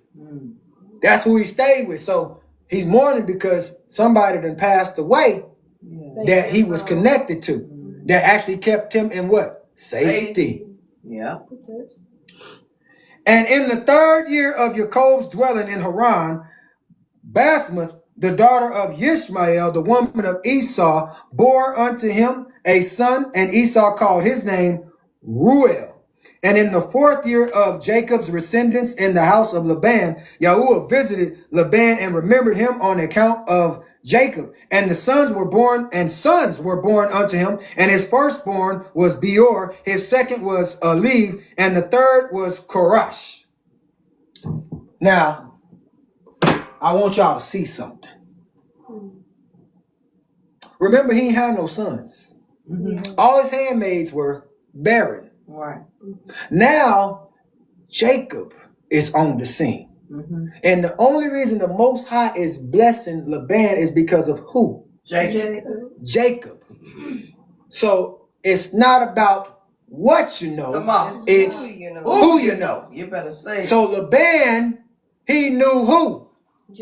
Jacob. But Jacob knew who? No. The Most High. Yes. He knew the Most High. He knew Yahuwah. He knew the Father. That's why I said it's not about what you know. It's who you know.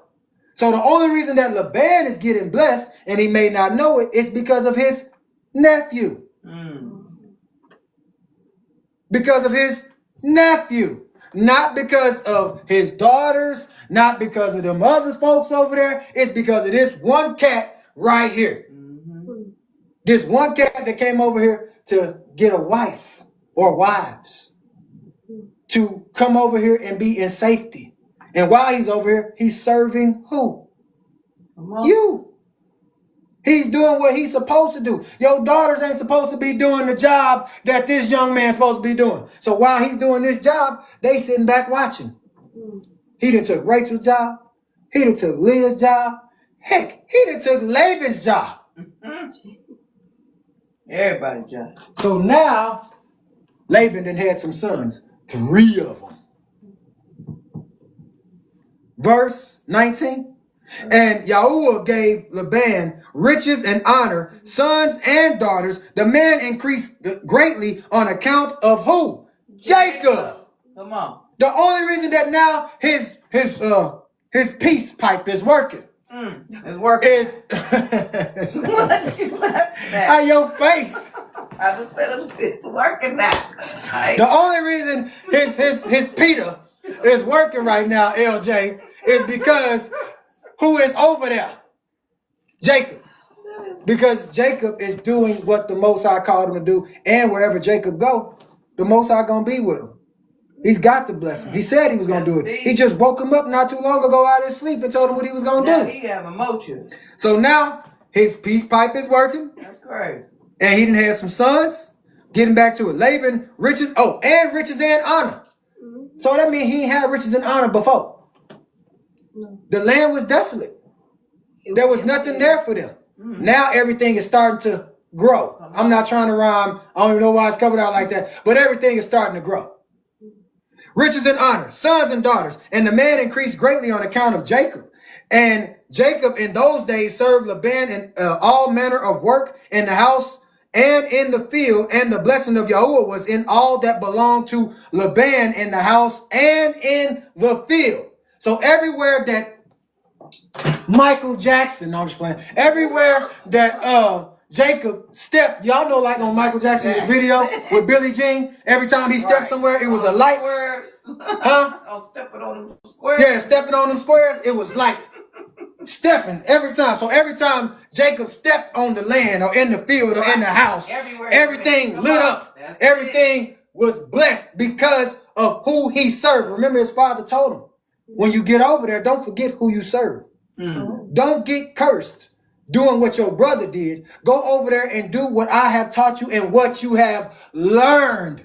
That's it. So remember the teachings. Yes, remember the teachings, because the teachings is what's going to get you on your way. The teachings and what you've learned is what's going to be shown to everybody, where they're going to say, dang, maybe I need to start serving the Most High. Maybe I need to serve their Father.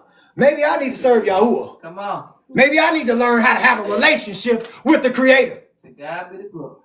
All right, Unc. 21. Yeah. And in the 5th year died Yahudith, the daughter of Beri, the woman of Esau in the land of Canaan, and she had no sons but daughters only. And these are the names of her daughters which she bore to Esau. The name of the elder was Marzith, and the name of the younger was Puith. And when Yehuda died, Esau, put some fruits in the chat, please. Esau rose up and went to Seir to hunt in the field, and as usual, and Esau dwelt in the land of Seir for a long time. And in the 6th year of Esau, took for a woman in addition to his other women. Dang, this brother is on it. How many he got now? 4? He on it. He on it. Every time he get mad, he go and get him a new woman. Did y'all noticing that? Every time he get mad with something, he go and snatch him up a new woman. That is one. That's crazy, ain't it? Yes, it is. Crazy boy. Correct. But I noticed this while reading this. He said that his wife, the one that passed away, she could not have any sons. She only had daughters. I did see that. Yes. You see that it's getting the same thing that Laban had. So now Laban is being blessed because of who is in his house. So that's why you see that the Most High said, I will give you riches and honor. And he just gave him sons and daughters. But over here where Esau is at, they just got daughters. Just like the band. Because remember, he only had 2 daughters, Rachel and Leah. He had no sons. But remember, you sent your son to come up against my chosen one, and the mother, or your wife's brothers, to come up against who? Jacob. Oh, Jacob. That's why she couldn't have no sons. Amen, windows and walls. Stop coming up against people before you hurt your own wound. You hurt your own nutsack. Oh, yeah. Where you just have nothing but daughters. Or you might not have no children at all. Right, be barren. Barren, yes. Thank you, sweetie. That's deep. Verse 24. Verse 24. And in the 6th year, Esau took for a woman in addition to his other women, Aholibah, the daughter of, I don't even know how to say this name. Zebulun? What does yours say? It says Zebulun? No. In 24? In 20, it says Zebulun. Let me have that Bible. Yeah, you might need Here. it. It says Zebulun. 24? What verse is that? It says Zebulun. Huh? What'd you say, baby? Nothing. And in the 6th year, Esau took a wife in addition to the other wives, Aholibah, the daughter of Zibeon, the Hivite, and Esau brought her to the land of Canaan. And Aholibah conceived and bare unto Esau 3 sons, Yush, Yalan, and Korah. And in those days, in the land of Canaan, there was a quarrel between the herdsmen of Esau and the herdsmen of the inhabitants of the land of Canaan, or Canaan, excuse me. And Esau's cattle and goods were too abundant for him to remain in the land of Canaan in his father's house, and the land of Canaan could not bear him on account of his cattle. He had way too much. You stole too much. You took way too much from Jacob. And now you can't even stay over here no more because you got way too much inside this land. And we at war. These people, they want half of it. You want half of it. You got way too much. Verse 27. And when Esau saw that the quarreling increased with the inhabitants of the land of Canaan, he rose up. It's getting dark. Yeah. He rose up and he took his wives and his sons and his daughters and all belonging to him and the cattle which he possessed and all the property that he had acquired in the land of Canaan. And he went away from the inhabitants of the land to the land of Seir, and Esau and all belonging to him dwelt in the land of Seir. I didn't need to appreciate it. No, it was getting dark. Yeah, it was. I don't know what happened. The sun went down or something, but it got dark. Y'all got the tappers on?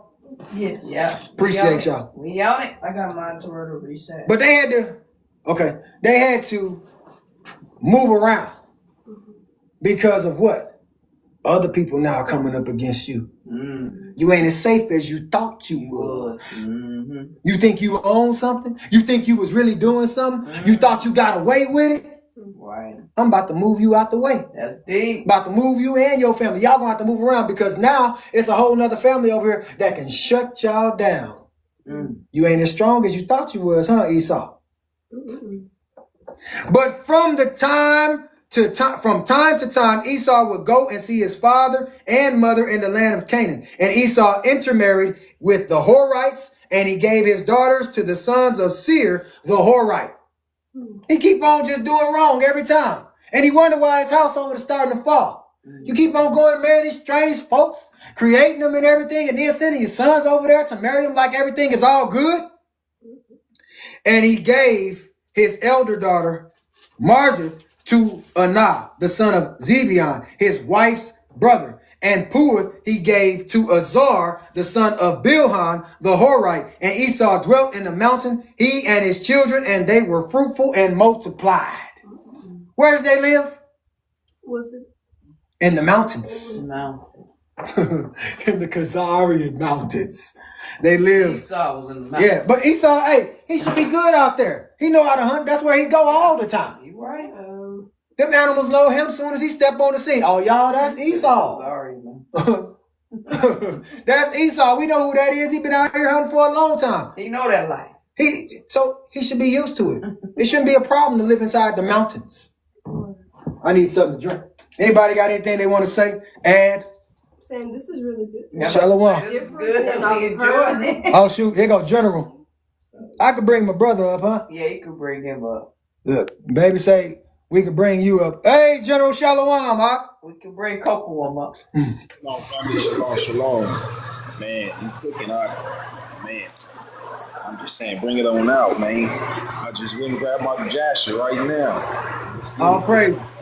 I mean, everybody can have their foot. All right, here we go. Chapter 31.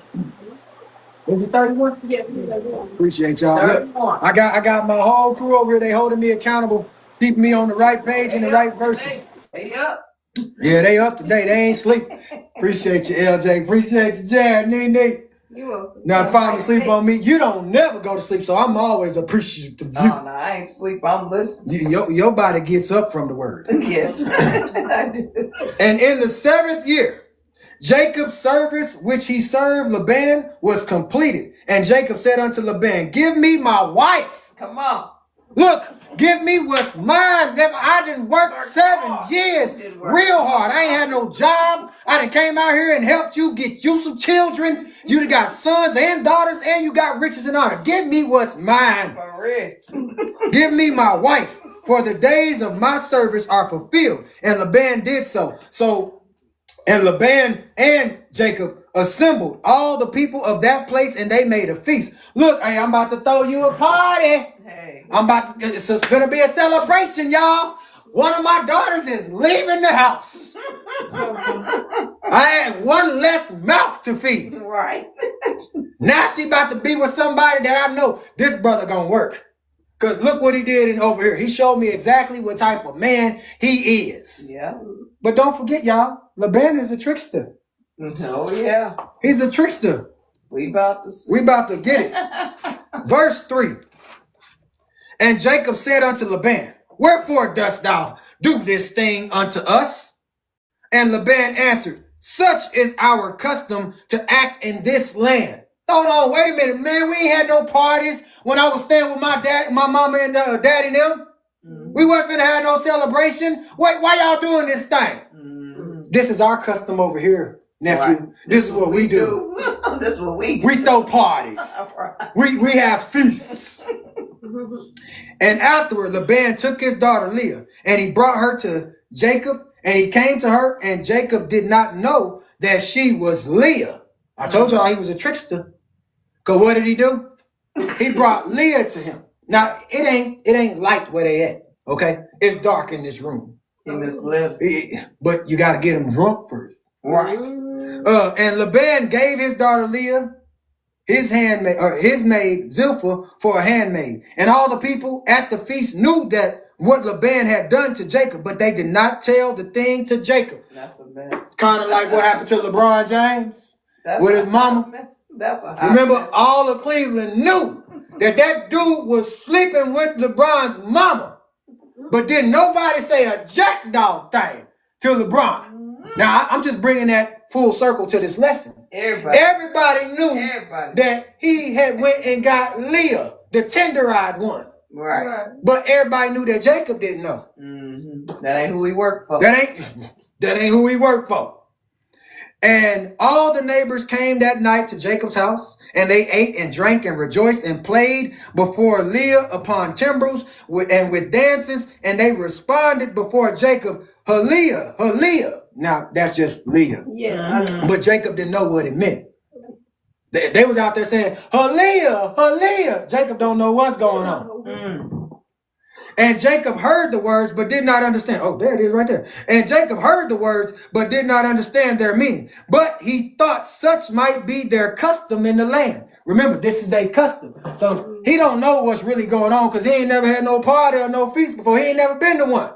So he wondered what's going on. Leah, Leah. You know, they're up there. Yes, Leah's about to get married. Yes, Leah's about to have a husband. But he don't understand what they saying. Got him saying it too. Got him saying, Leah, Leah. He's drunk. Wow. That's crazy.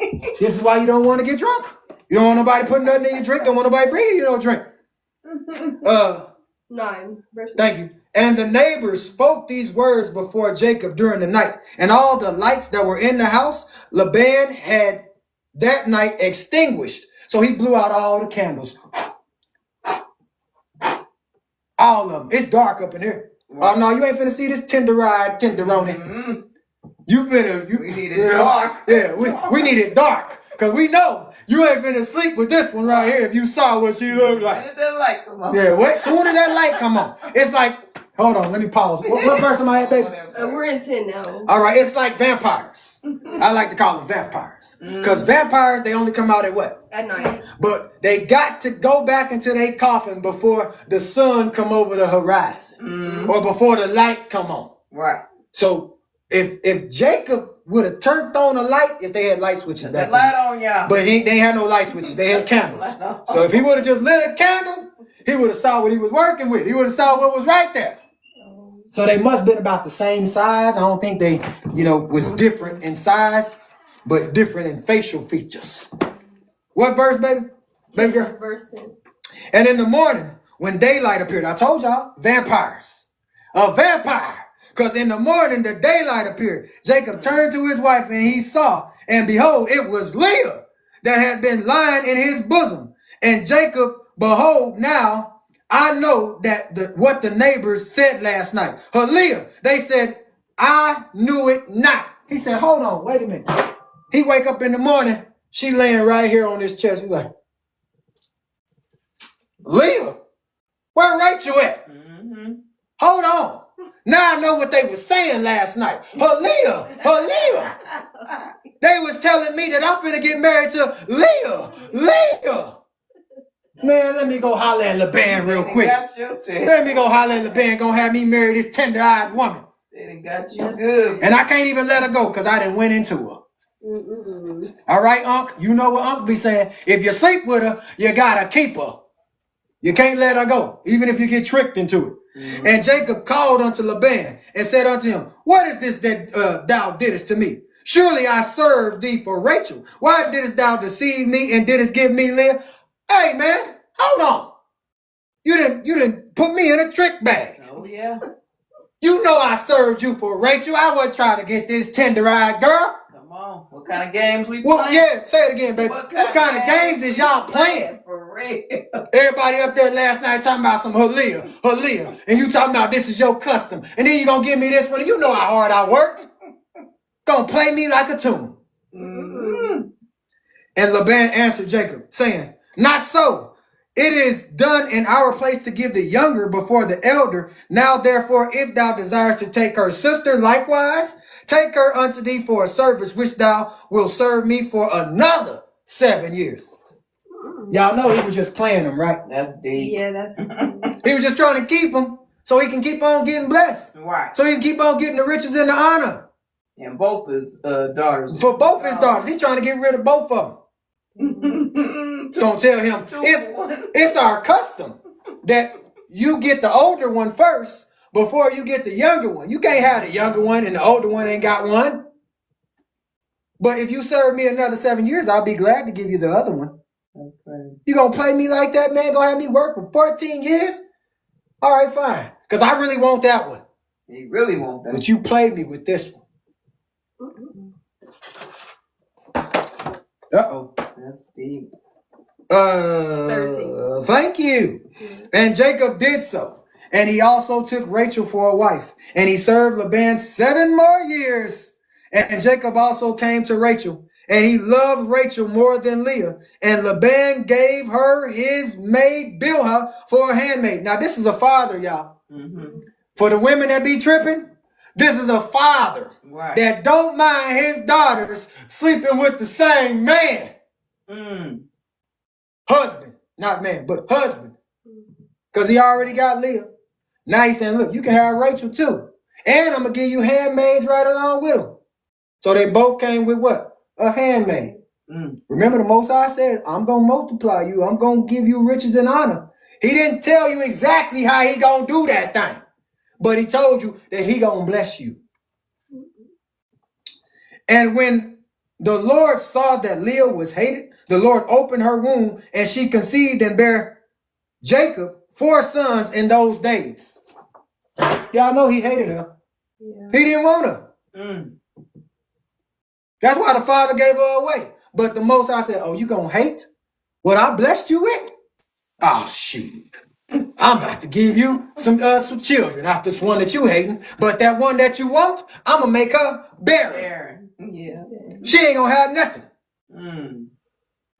Play with me if you want to.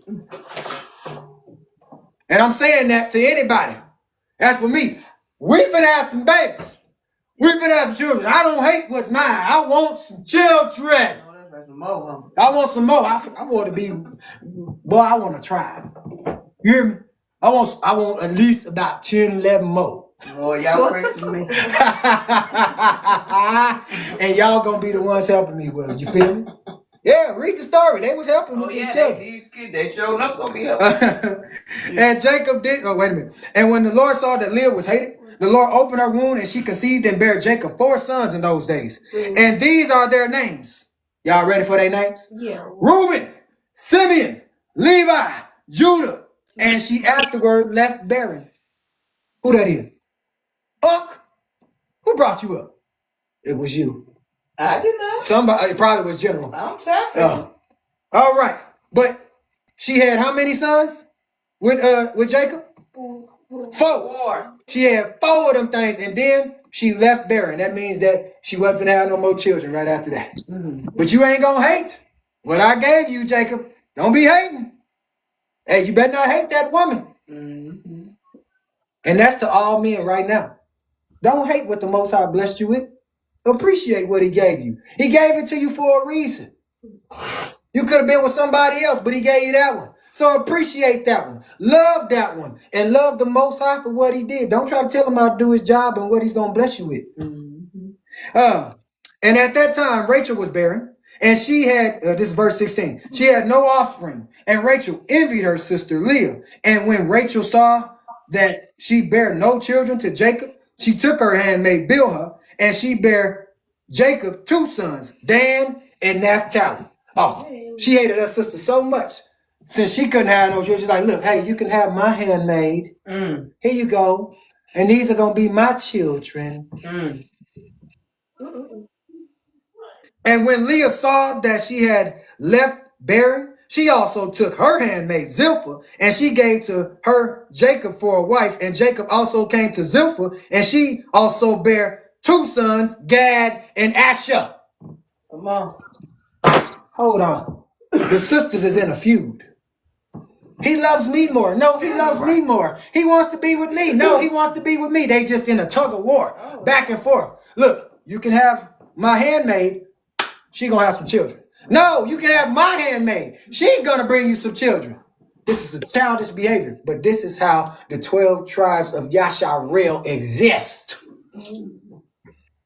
From their little feud. They ain't know that they was birthing a nation, a priesthood.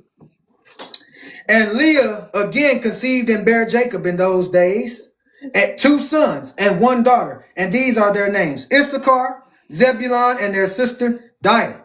And Rachel was still barren in those days. And Rachel prayed unto the Lord at that time. And she said, "O Lord God, remember me, visit me, I beseech thee, for now my husband will cast me off, for I have borne him no children." What did she say? God, please remember me.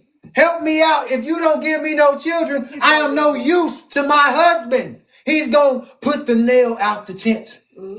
I'm no use to him. I can't give him no children. Ain't that right, Unc? In general. Need some water?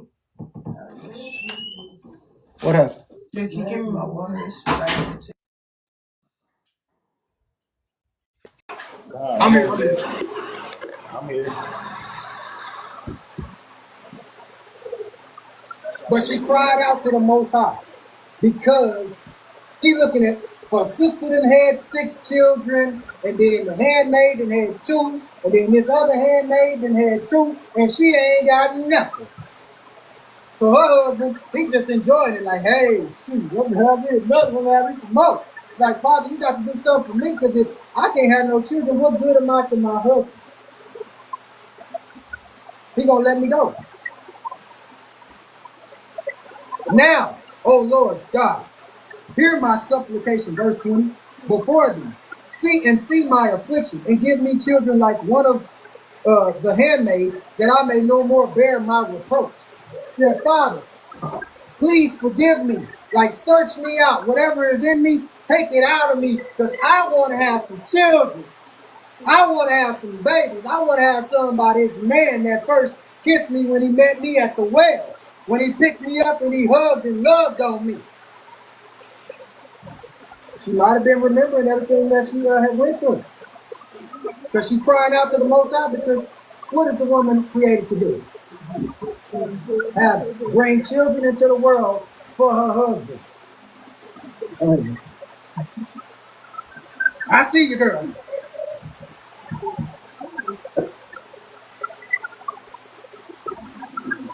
Verse 21.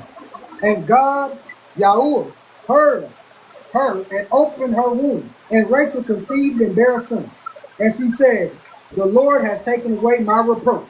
And she called his name Joseph, saying, may the Lord add to me another son. And Jacob was 91 years old when she bare him.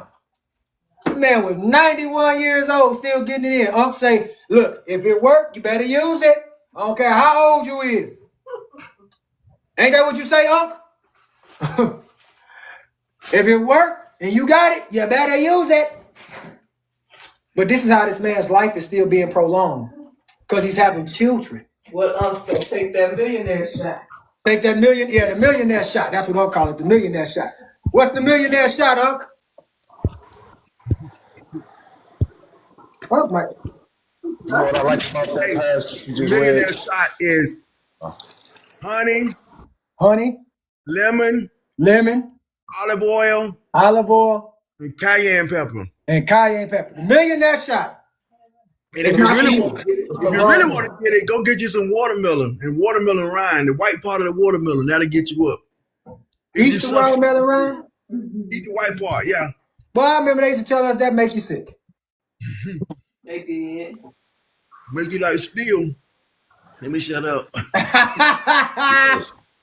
It made them sick because we was on point. That's what. All right, we was on point with it, like a pencil. Hey, but you know what I like about what you just read though, is that she took accountability. She didn't know what was going on. She could have blamed it on Jacob. She could have blamed it on anything in the world on why she was barren, but she took accountability. Yes, she did. She didn't blame her sister. She didn't blame her father. She didn't blame her mother. She didn't blame nobody but herself.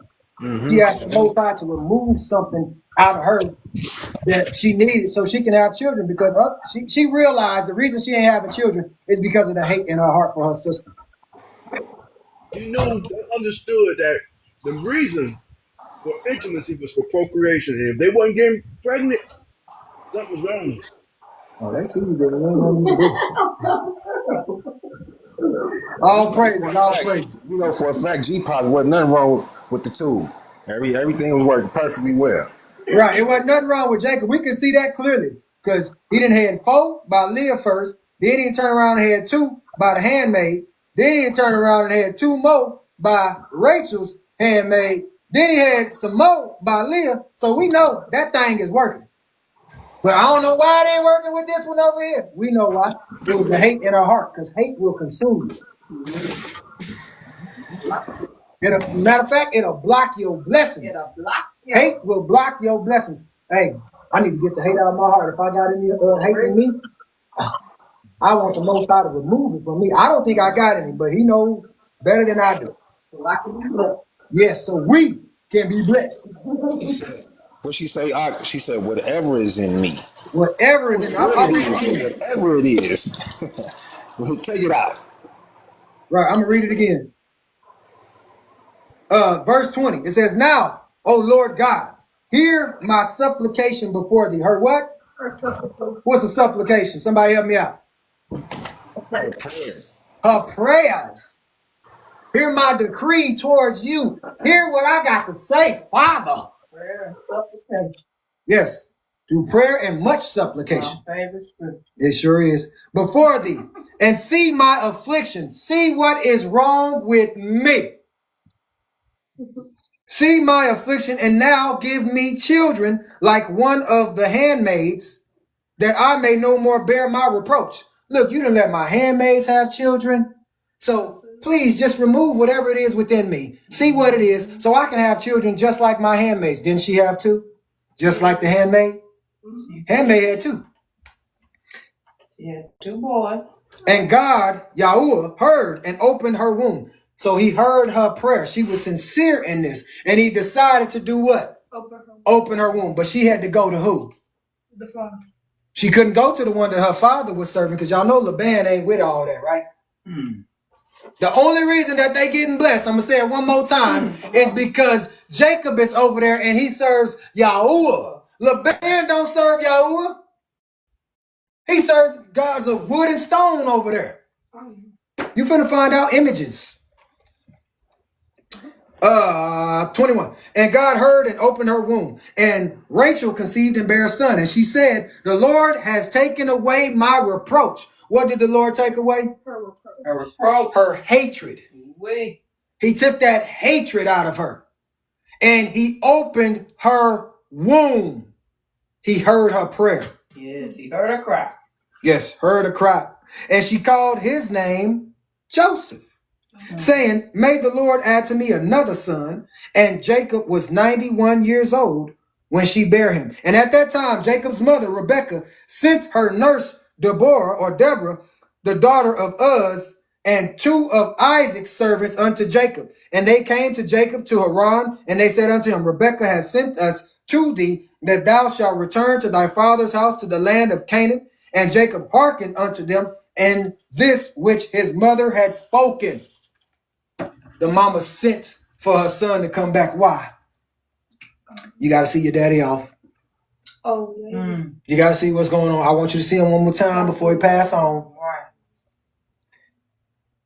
And at that time, the other 7 years which Jacob served Laban for Rachel were completed. And it was at the end of 14 years that he had dwelt in Haran that Jacob said unto Laban, give me my wives. My wives. Plural, not singular. Give me my wives and send me away that I may go to my land. For behold, my mother did send unto me from the land of Canaan that I should return to my father's house. Y'all remember when it said it earlier, his father had gave him all them instructions. And he told him that this is going to be a blessing to him, but he going to have to return what? Back home with everything. So Jacob went up to him and said, hey, give me my wives. We finna head out. We gone. I got to go back home. Right. I got stuff to take care of. Yeah, I got some business to handle. And Laban said unto him, not so, I pray thee, if I have found favor in your sight. Do not leave me. Appoint me the wages, thy wages, and I will give them, and remain with me. What did he say to him? No, it ain't time for you to go. But if you got to go, give me the wages, and I will hold them for you. And Jacob said unto him, this is what thou shalt give me for wages, that I shall this day pass through all thy flock and take away from them every lamb that is speckled and spotted, and such as are brown amongst the sheep. What color was the sheep, y'all? Brown. What color is the Most High sheep, y'all? Huh? We ain't white. What you say? Brown. Brown sheep. Bye, brown sheep. Not black sheep. Bye, brown sheep. Have you any wool? That's a nursery rhyme for those that don't know. Such as are brown amongst the sheep and amongst the goats. And if thou will do this thing for me, I will return and feed thy flock and keep them as at first. Now Jacob is a little bit more hip to what Laban be doing to him. He a little bit more seasoned, like, no. I ain't leaving with nothing. I'm going to leave here with something. Let me get them speckled and spotted ones. Let me get them brown ones. You get these over here. And I will return back to you. And Laban did so.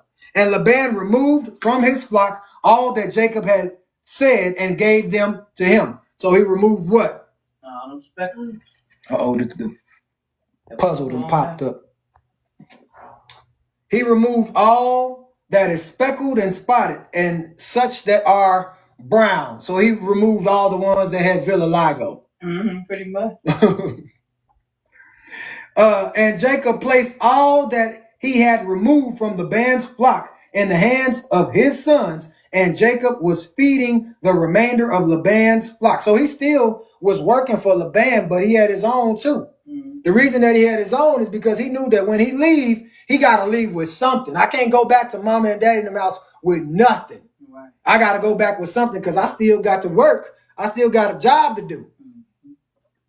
And when the servants of Isaac, which had sent unto Jacob, saw that Jacob would not then return with them to the land of Canaan to his father, they then went away from him, and they returned home to the land of Canaan. And Deborah remained with Jacob in Haran, and she did not return with the servants of Isaac to the land of Canaan. And Deborah resided with Jacob's wives and children in Haran. So she was out there helping out. She was out there not just being a helpmeet, but she was out there being a servant. Look, I got to help you out with all these children that you got, Jacob, and these wives. I got to help y'all out.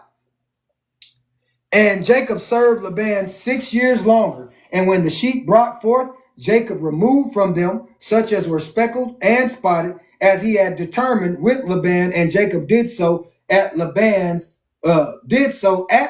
for 6 years. And the man increased abundantly. And he had cattle and maidservants and men servants, camels and asses. We're going to be in 32 next. So, thank you.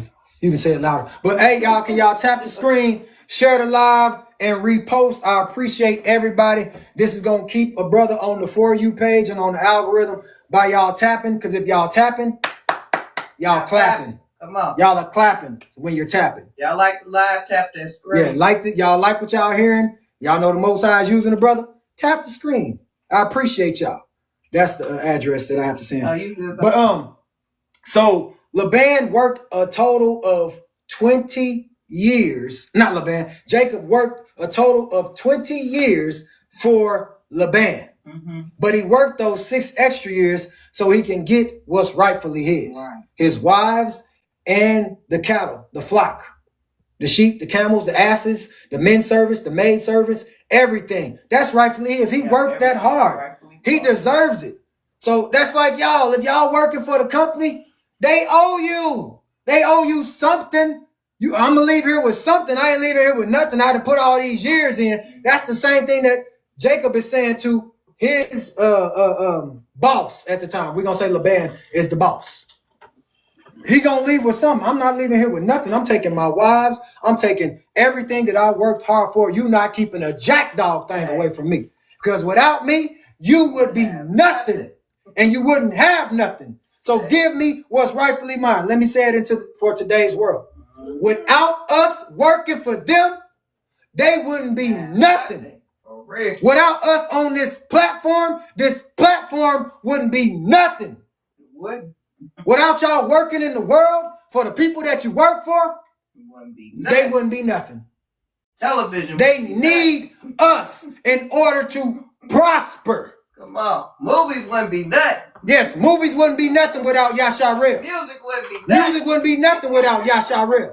This world wouldn't be nothing without Yasharel. Because the only reason that this world is blessed in the way, in the position that it's in, is because of Yasharel. Come on. Let me finish up. I ain't mad. It's just passion. 32. And Jacob had 200 drove of cattle, and his cattle were large size and beautiful appearance, and were very productive. And all the families of the sons of men desired to get some of the cattle of Jacob, for they were exceedingly prosperous. Didn't I tell y'all he was just like Michael Jackson in that video, Billie Jean? And everything that he stepped on, it lit up. Everything that Jacob touched, it turned to gold. It was so much that everybody wanted a piece of what Jacob had. Yep. It was like, man, let me get one of them cattle. Shoot, man, them some blessed cattle. Them some blessed asses. Them some blessed camels. Let me get one of them things off you, Jacob. Right. Hold on. They blessed because of him. Let me get one of them sons off of you. Let me get one of them daughters off of you. The Jackson family. And I don't mean to talk about it, but they've been talking about it for a while. Let me get Mike. Let me get Mike off of you. So we can be blessed. Let me get that brother. He can sing, he can dance, he can moonwalk, he can do all those things. Let me get that one. Because he about to bless us. That's the same in the sports world. Yeah. The industry. You popular, you great, you one of the great ones, as they say, the greatest of all time. Let me get your son. Let me get your child. That's the same thing we deal with today. For us regular people, even though they regular people too, but still, for us regular folks, let me get your child. Let me send them to let me help him get to this college.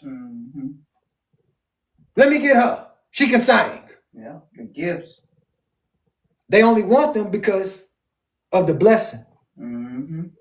They only want them because they want to use them. They don't love them. They don't care for them. They can tell you that all day till they blue in the face, but they don't. They see money. Thank you. Like the dude said, I smell money. Excuse me, kids. Money. I smell money. What was that on Roll Bounce? I don't know. Yeah, wasn't it on Roll Bounce? When he was like, excuse me, kids. I smell money. He said Jackie Robinson for real. Yeah, Jackie Robinson, all of them. They only want you because you going to bring in some revenue. You going to bring in a crowd, and everybody's going to want to look at the black man now or the black woman now, but they really hate your tail. Come to your house and recruit you. All they want is the fruits of the labor that they ain't got to work for, because they know they ain't nothing like you. They know they can't touch you with a 10-foot pole. They know that they couldn't touch Laban knew that he couldn't touch Jacob with a 10-foot pole. Remember, he only had two daughters. Soon as Jacob come along, now he got some daughters and some sons. I think he probably had, about 5 kids? I don't know. But Jacob outdid him. He had 12. Actually, I'm sorry, he had 13. He had a daughter too. Mm-hmm. And then all the flock that he took, it was exceedingly and abundantly way more than what Laban had. Because he took the ones that Laban didn't want. Laban wanted the ones that was white, that was what they call pure. Mm-hmm. Jacob said, man, just give me them speckled ones, them vitiligo ones. Give me them brown ones. Let me have all them. And you know what happened? Them throwaways. They prospered. Give me the ugly ducklings. Mm-hmm. Message. What verse we at? 33. You said we was in 32. That was way earlier, but okay. And I read that one already, baby. 34. And Jacob obtained riches and honors and possessions by means of these transactions with the sons of men. And the children of Laban envied him of this honor. I told y'all, he didn't really want him. He envied him. He was jealous of him because he was the gift. He is the gift. Everybody wanted a piece of who? Jacob. And Jacob obtained what? Riches and honor and possessions by means of these transactions with the sons of men. He knew that this is how I'm going to keep on multiplying. This is how I'm going to keep on bringing in the revenue. I got to have these flock. I got to have this. So everybody is coming to Jacob. Hey, man, let me get one of them sheep. Let me get one of them asses. Let me get one of them camels. I want one of yours. I forget Laban. I don't need that. I want one of them. I want one of them blessed ones. This is why Laban was envied him because of the blessing. And in the course of time, he heard the words of Laban's sons, saying, Jacob has taken away all that was our father's, and of that which was our father's has he acquired all this glory. Now the sons is coming up against Jacob. Man, the only reason Jacob got all this stuff is because he stole it from our daddy. He took it from our daddy, and now he over there looking like he the one that had started it all. He did start it all. Your daddy was nothing before Jacob came. But you wasn't here to witness that because you just came into the world.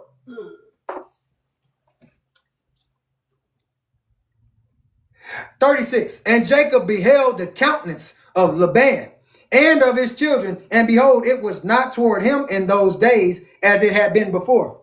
It wasn't no love no more. He could see straight through him like, man, these suckers hate me. They don't like me. They don't appreciate me. Matter of fact, they just using me. I can see that it's not the same as it was 14 years ago when I first got Leah and Rachel. And the Lord appeared, verse 37, for anybody that don't know. And the Lord appeared to Jacob at the expiration of the 6 years. So it's a total of 20 years. At the expiration of 6 years, and said unto him, arise, go forth out of this land and return to the land of thy birthplace, and I will be with you. Hey, get up. Leave this place. You're not accepted here anymore. It's time for you to go. But wherever you go, I'm going to be with you. I brought you over here for you to get what you need to get. You got it. So now you got to go. They're not accepting of you no more. And Jacob rose up, 38, rose up at the time, and he mounted his children and wives and all belonging to him upon camels, and he went forth to go to the land of Canaan to his father Isaac. And Laban did not know that Jacob had gone from him, for Laban had been that day sheep shearing. What's sheep shearing? He was cutting off they wool. He was out there cutting it up. He was trying to get something that he can sleep on or something that he can wear, whatever it is, with the sheep. Or maybe he was trying to sell it. I don't know. But he didn't know that Jacob had up and left and took his daughters and his sons, his grandchildren with them. How you think Laban gonna take that? He's not Be mad.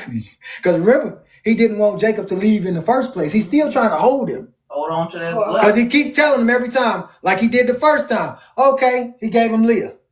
Okay, work for me 7 more years and I'll give you Rachel.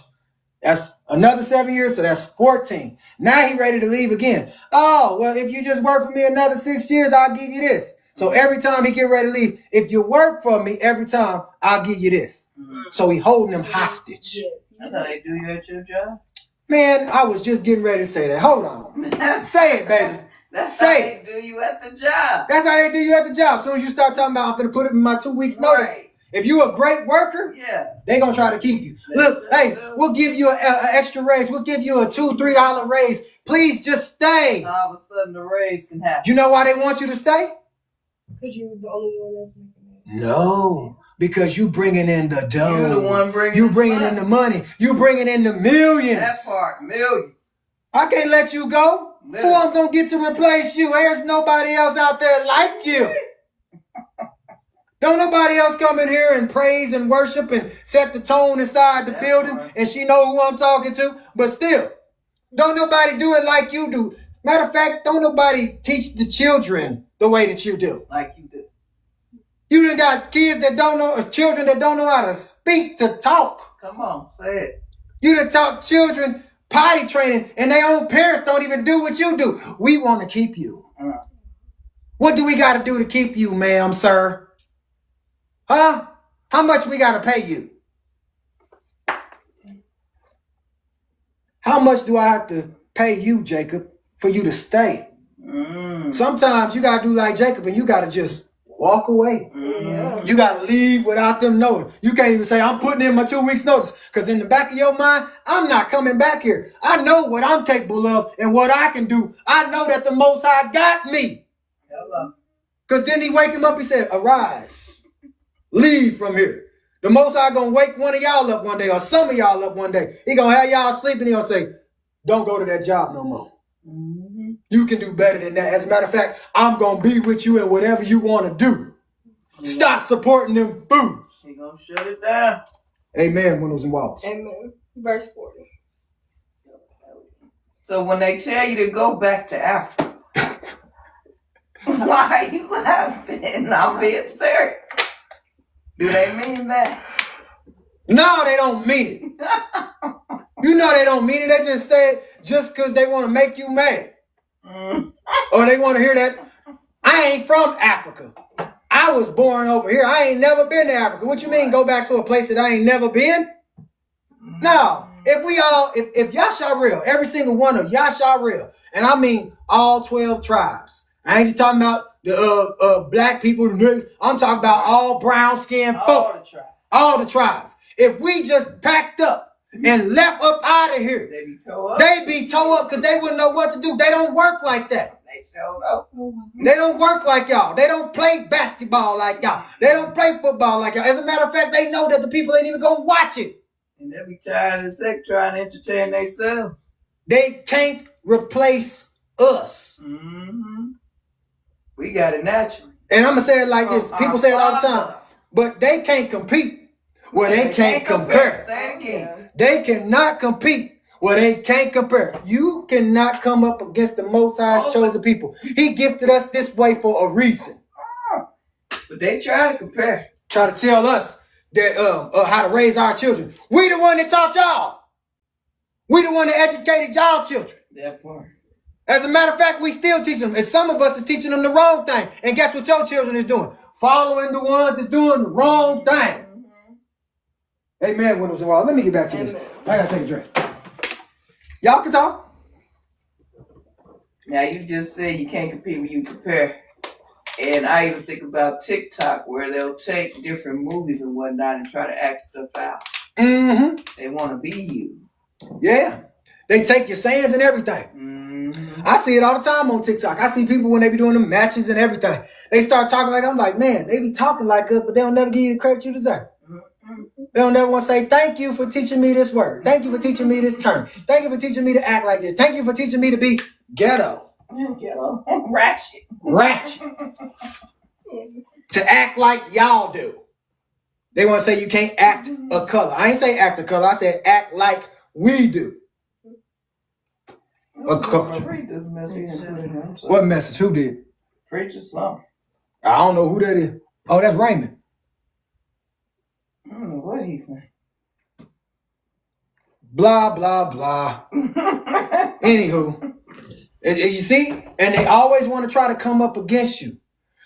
Talking about teaching you. But you can't do a jack dog thing that I do, and I ain't even in competition with you. While you trying to be in competition with me. Because you coming up with what I'm talking about. Raymond, unfollow me or go to another page. That part. Bye. Scroll See up. you later. Scroll up. You ain't got to listen.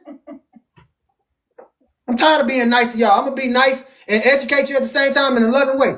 See you later. Go somewhere. Scroll up, swipe left, block me. I don't care. That part. 39. 40. And Rachel stole her father's images, and she took them and she concealed them upon the camel which she sat, and she went on. What did Rachel do? Stole the image. She stole the images. What images did she steal? Anybody have them? What was it? False gods. False gods, yes. Yeah. His gods that he had in the house. That he thought that's why I'm getting blessed. The gods is finally hearing my cry. The ancestors is listening to me. I'm finally getting Why blessed. is she stealing them? You finna find out. I can't. Listen. You about to find out. And this is the manner of images in taking a man who is the firstborn and slaying him and taking hair off his head and taking salt and salting the head and anointing it in oil. Then taking a small tablet of copper or a tablet of gold and writing a name upon it and placing the tablet under his tongue and taking the head with the tablet under the tongue and putting it in the house and lighting up lights before it is bowing down to it, bowing down to it. So this is a ritual. This is what they do. And at that time, when they bow down to it, it speaketh to them in all matters that they ask of it through the power of the name which is written in it. So this is what they doing. I ain't serving no other God. I'm just giving y'all an example. They bow down to it, they talk to it, and they wait for it to talk back to them. Master, please talk to me. God of the ancestors or ancestors such and such, please help me. I need help. Or, some people, they do what? Sage and smudge. Yep. They do all these things to try and bring in blessings. So you do a Tina Turner. Oh, yes, you do a Tina Turner with, what was her friend, Jackie? Yeah. She said, Nam yo rang. Yeah, that bull crap. You try to bring in other things because God ain't doing it the way you want him to do it. Right. Yahuwah ain't doing it the way you want him to do it, so you get mad and you go to another deity, you go to another God. So she took his images, and some make them in figures of men, of gold and silver, and go to them in times known to them, and the figures receive the influence of the stars and tell them future things, and in this manner were the images which Rachel stole from her father. So that means Laban, behind closed doors, was going and bowing down to these gods and asking them, please just keep Jacob here. Please let my land prosper. Oh, no. But this is what some people do, because it said they turn them into the likeness of man. And they start going and serving them. That's why some of our celebrities, they serve that Golden Globe. You better say it. They serve that man that's on that little statue thing. Or even your NBA and NFL players. They serve that statue. I want to win a national championship. I want to win an NBA championship. And for the actors and the actresses. Or Oscar. Or I want an Oscar. I want a Grammy. I want a gold plaque. Because that's what the ultimate goal is to get that. That's why they do what they do. That's why our people do what they do. And that don't I want to be recognized. God of such and such, whoever it is, please help me. But they don't tell y'all that. You don't find that until you finally get into the industry. And Rachel stole these images, verse 44. Now, I'm gonna have to block dude. Go ahead. Send them on up out of here. Send them to Sheol. All right, he done. And Rachel stole, Rachel stole these images, which were her father's, in order that Laban might not know through them where Jacob had gone. Because what was Laban going to do if he wanted to find out where Jacob had gone? Go to the other gods. Go to them gods to find out where they at. But see, Rachel knew that her father was into this type of stuff, and he probably been doing it since they was young, not probably was doing it. So she knew that this is who he served, and this is where he got his answers from. And Laban came home, and he asked concerning Jacob and his household, and he was not to be found.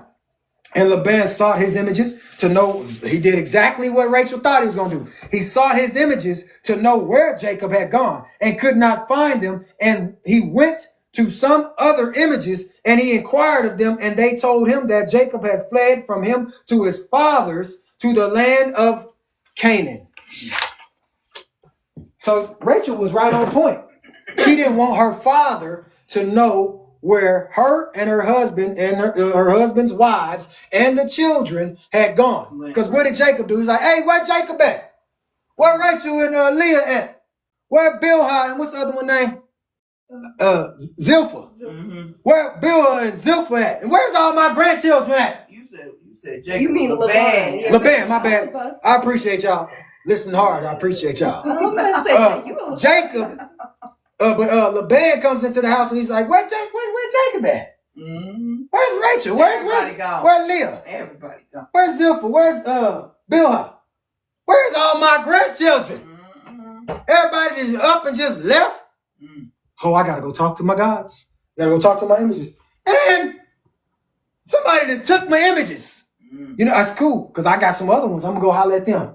Hey, where's Jacob and Rachel and Leah and Zilpah and Bilhah and all my grandboys and granddaughter?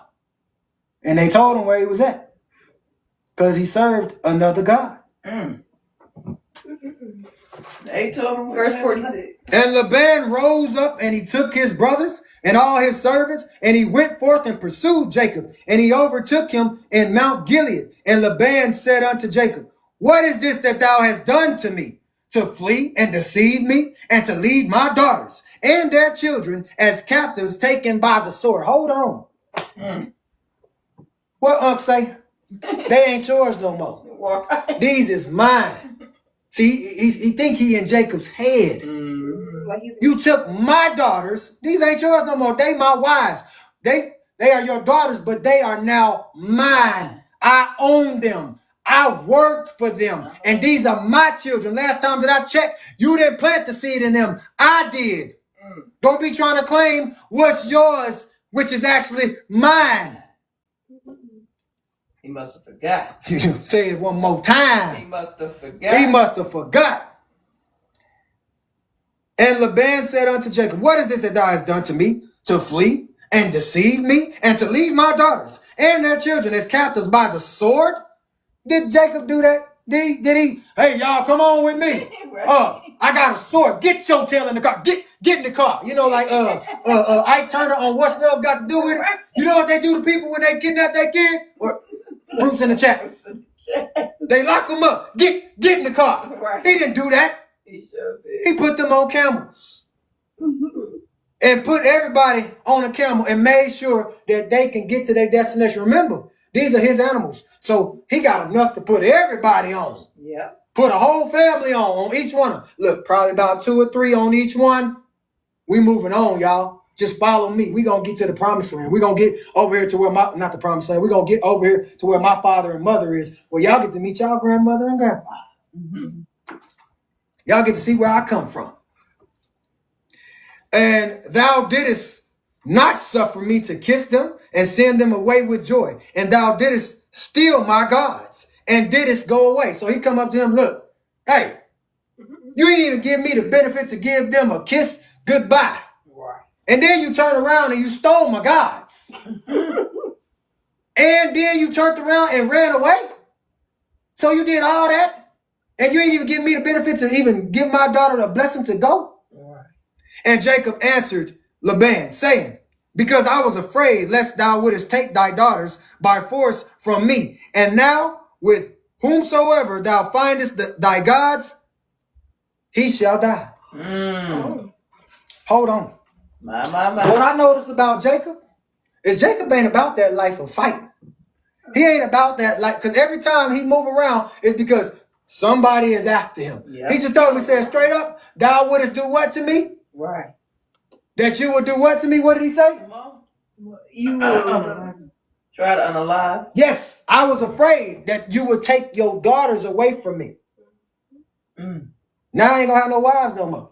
Take your daughters away from me by force, and now with whoever that you find, your gods, they shall be unalive. He spoke it into existence. Who took the gods? We about to find out. Baby don't want to spoil nothing. We about to find out. And Laban searched for the images and examined in all Jacob's tents and furniture, but could not find them. Listen to how this woman hides these images in a minute, y'all. Huh? And Laban searched for the images, and he examined Jacob's tents and furniture, but could not find them. So what did he do? A search warrant. He probably went through just tossing stuff everywhere, just like the police do. Man, where's my images? I know they here somewhere. I know you got my stuff. Somebody got them. And Laban said unto Jacob, we will make a covenant together. It shall be a testimony between me and you. If thou shalt afflict my daughters, or shalt take other wives besides my daughters, even God shall be a witness between me and thee in this matter. And they took stones and made a heap. And Laban said, this heap is a witness between me and thee. Therefore he called the name thereof Gilead. So they made a covenant, a promise together. So he said he couldn't have nobody but them? He couldn't have nobody else but them. Oh, wow.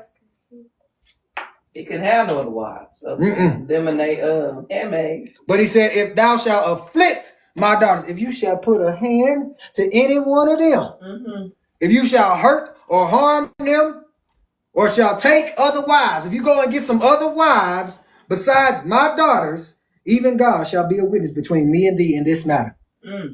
So they made a covenant. And Jacob and Laban offered sacrifice upon the mount, and they ate there by the heap, and they tarried in the mount all night. And Laban rose up early in the morning, and he wept with his daughters, and he kissed them, and returned unto his place. And he hastened and sent off his son Beor, who was 17 years old, and Abichoroth, the son of Uz, the son of Nahor, and with them were 10 men. And they hastened and went and passed on the road before Jacob. And they came by another road to the land of Seir. And they came unto Esau and said unto him, thus says thy brother and relative, thy mother's brother Laban, the son of Bethuel, saying, hast thou heard what Jacob thy brother has done unto me, who first came to me naked and bare? And I went to meet him and brought him to my house with honor, and I made him great. And I gave him my 2 daughters for wives, and also 2 of my maids. They just lied. Yeah, that's what's They lied. I mean, yeah, he came to him and he had nothing. Right. He had no clothes, he had nothing, because everything was stole from him. But as far as the wives part, he worked for them. They ain't telling that part. Right. They just giving half of the story, because they already know that Esau don't like who? Jacob. So if you see Jacob, tell him I got it out for him. Or maybe he letting him know your brother is on his way back over there to, where your father and mother is. Probably giving him a little, A warning. not a warning. Heads up. Huh? A heads up. A heads up. Yeah, heads up. Because everybody know that Esau want the head of Jacob.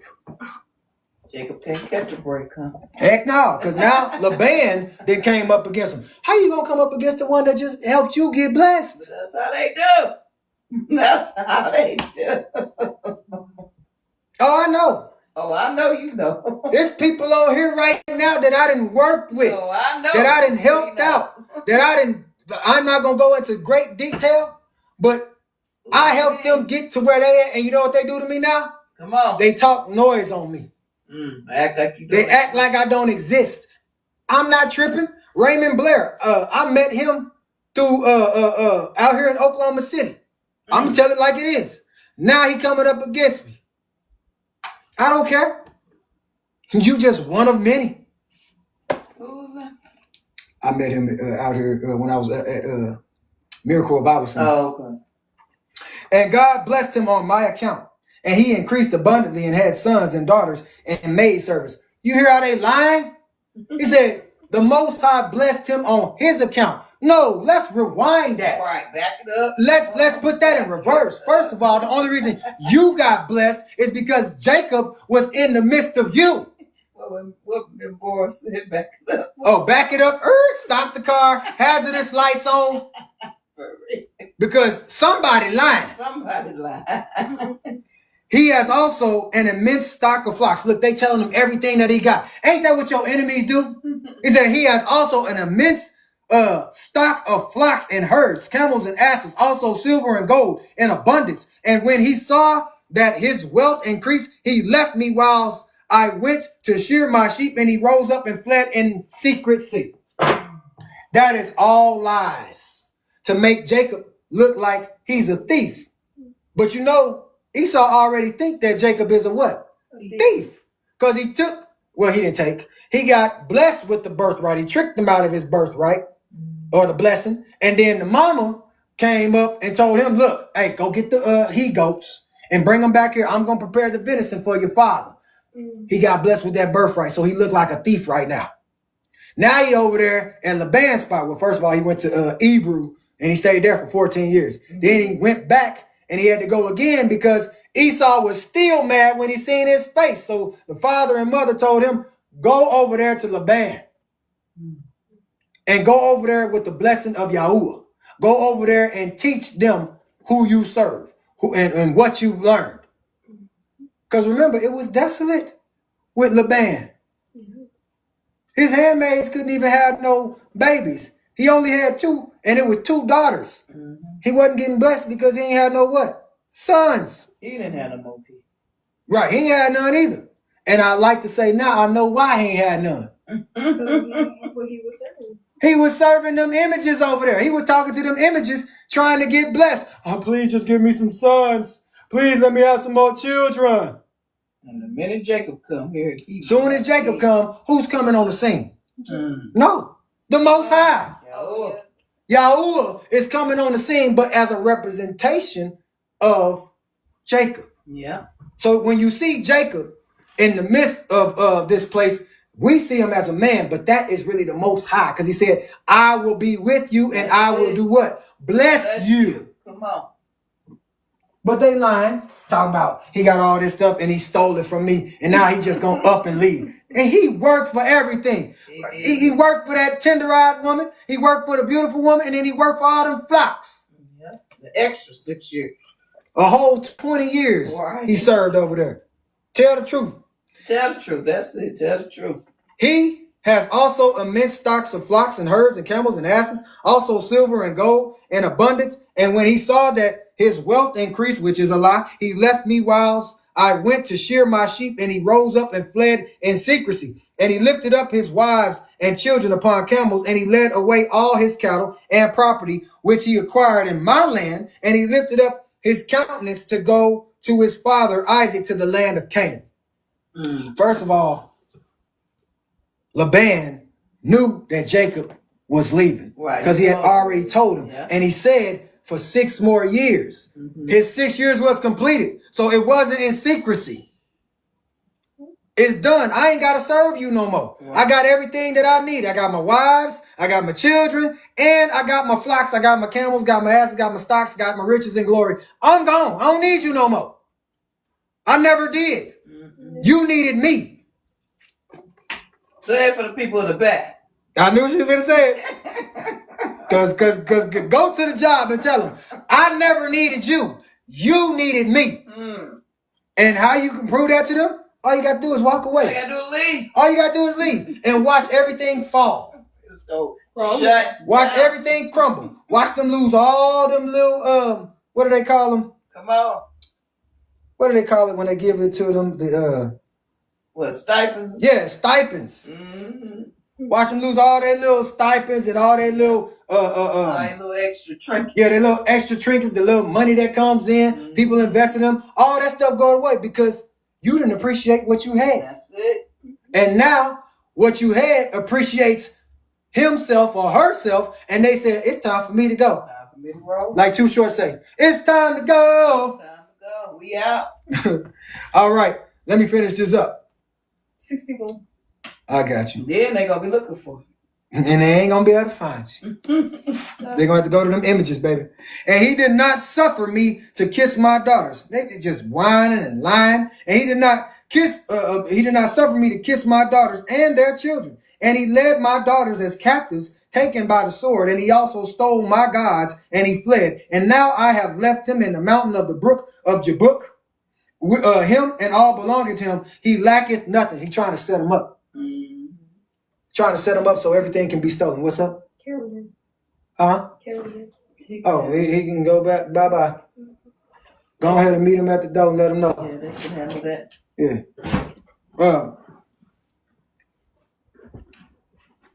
But he trying to set him up. He's giving him all this information about him so he can set him up so he can get his stuff. Because he didn't steal no gods. Right. He didn't take the daughters. He's not holding them captive. How you hold your own wives and your own children captive? That makes no sense. False accusation. Yes, false accusations. What does it say? Thou shalt not bear false witness against thy neighbor. Don't be lying on folks. Mm-hmm. It's going to come back on you, I'm telling you. Lying on somebody. Sure will. Come back We good? full circle. And if it be thy wish to go to him, go then, and there wilt thou find him, and thou canst do unto him as thou or thy soul desireth. And Laban's messengers came and told Esau all these things. They all lied. And they only lying because he didn't left them. That's like if you leave a job. You leave your job. Oh, yeah. They ain't gonna help you get another job. Yeah. They gonna lie on you. They gonna lie. You better not put they tell them. She's not a good worker. He's not a good worker. They was late. Put them on there. They can't, don't put them on that application. Matter of fact, you don't even put an application. Start your own and have people come work for you. You don't need to go work for no other fools no more. No other heathens. People that don't serve Yahuwah or the God you serve. That's it. You wasting your time with them. And Esau heard all the words of Laban's messengers, and his anger was greatly kindled against Jacob. And he remembered his hatred, and his anger burned within him. You know what they did? They stirred up that fire inside of Esau. Because they can't. Why is Esau mad? Jacob.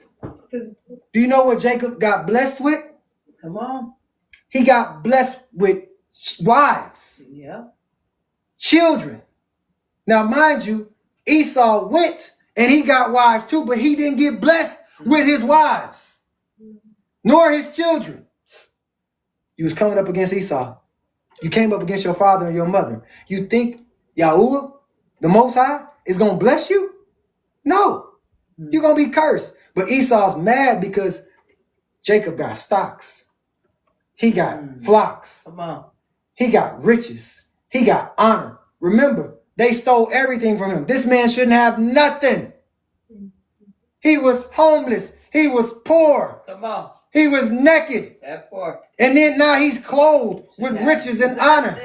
Come on. He's got children that are being blessed just because of who their father is. So of course he's jealous. My children ain't blessed because of who their father is. We got to go out there and work extra hard. What was said to you Huh? a minute ago from your brother? Oh, you want me to repeat that? That's what was going on. Yeah, my brother, my own twin brother, and I hope he hear it too. My own twin brother said, "Oh man, you know what? You can't get mad because we not supporting you and we not." I said, "I didn't ask you for your support. I said, don't send me nobody else's stuff that you support because what you sending me, I already teach about. So I don't need to hear this." He's like, "Well, you can't get mad because your platform ain't grown and you ain't got, and everything ain't went viral. You need to take that up with God." Like, That's what? I ain't even say nothing like that. I ain't asking you for no support from you. I'm telling you, don't send me something. Don't send me somebody else that you supporting and that don't support you, that don't know you, that won't even comment back to you. But the one that'll do it is right here in front of you. I'm not tripping. I'm just letting you know. Don't send me that stuff no more. And you say, I'm out. Yeah.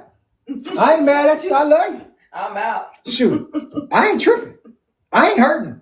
I ain't the one staying over in a place that a volcano will hit at. Better leave me alone. Don't come up against me. You end up like Esau. I'm telling you. Might be that gonna be Esau. Shoot, I'm good. Anyway. What verse I'm at, baby? We are 63. No. Wait, no, we passed it.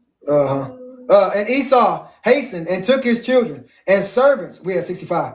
Servants and the souls of his household, being 60 men. And he went and assembled all the children of Seir, the Horite, and their people, being 340 men. And took all this number of 400 men with drawn swords, and he went unto Jacob to smite him. You see, gang stalking at his finest. He can't handle the business on his own. He got to go and get 60 men. Yeah. How many other men was it? 340? Yeah, 340 men to come up against Jacob, who is scared all the time, who's afraid, who was like, man, look, I ain't trying to lose my life behind this. Here, the Most High is going to supply me more. Every time y'all take from me, I'm going to get supplied with more. So you just going to have to be jealous. So I'm a lover, not a fighter. Yeah, I'm a lover, not a fighter. Straight up, you know he is. I'm a lover, not a fighter. And I'm a forgiver. And Esau, 66. Esau divided this number into several parts. And he took the 60 men of his children and servants and the souls of his household as one head and gave them in care of Eliphaz, his eldest son. And the remaining heads he gave to the care of 6 sons to Seir the Horite. And he placed every man over his generations and children. And the whole of this camp went as it was, and Esau went amongst them toward Jacob, and he conducted them with speed. Hurry up, get to going. Hey, we got to go meet up with him. We got to meet him before he gets to my father and my mother, because if we get to father and mother, he in safety. It's over. It's over. They is not going to let us come up against they baby. To catch him on the road. So y'all better hurry up. We got to go. We got to move fast. Come on, giddy up.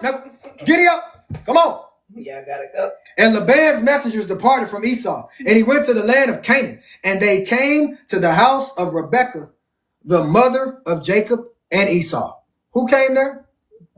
Laban's messengers departed from Esau, and he went to the land of Canaan. Why did he go there? Because of To get there before Jacob get there. Esau. No, Esau went there to get there before Jacob got there. Oh, yeah. He knew he was on his way. They came to the house of Rebekah, the mother of Jacob and Esau, and they told her, saying, behold, your son Esau has gone against his brother Jacob with 400 men, for he heard that he was coming, and he is gone to war with him and to smite him and to take all that he has. Y'all know they playing both sides. I see. Yeah. They playing both sides. I see. You done went to Esau and lied on Jacob. Now you done went to the mother and the father and Telling on Esau. telling on Esau, because y'all know that they love Jacob. Right. Yeah. Can't do both. Heard that he was coming, and he is gone to make war with him and to smite him and to take all that he has. But y'all the one that gave the information. Y'all ain't telling on yourselves. You just telling on them.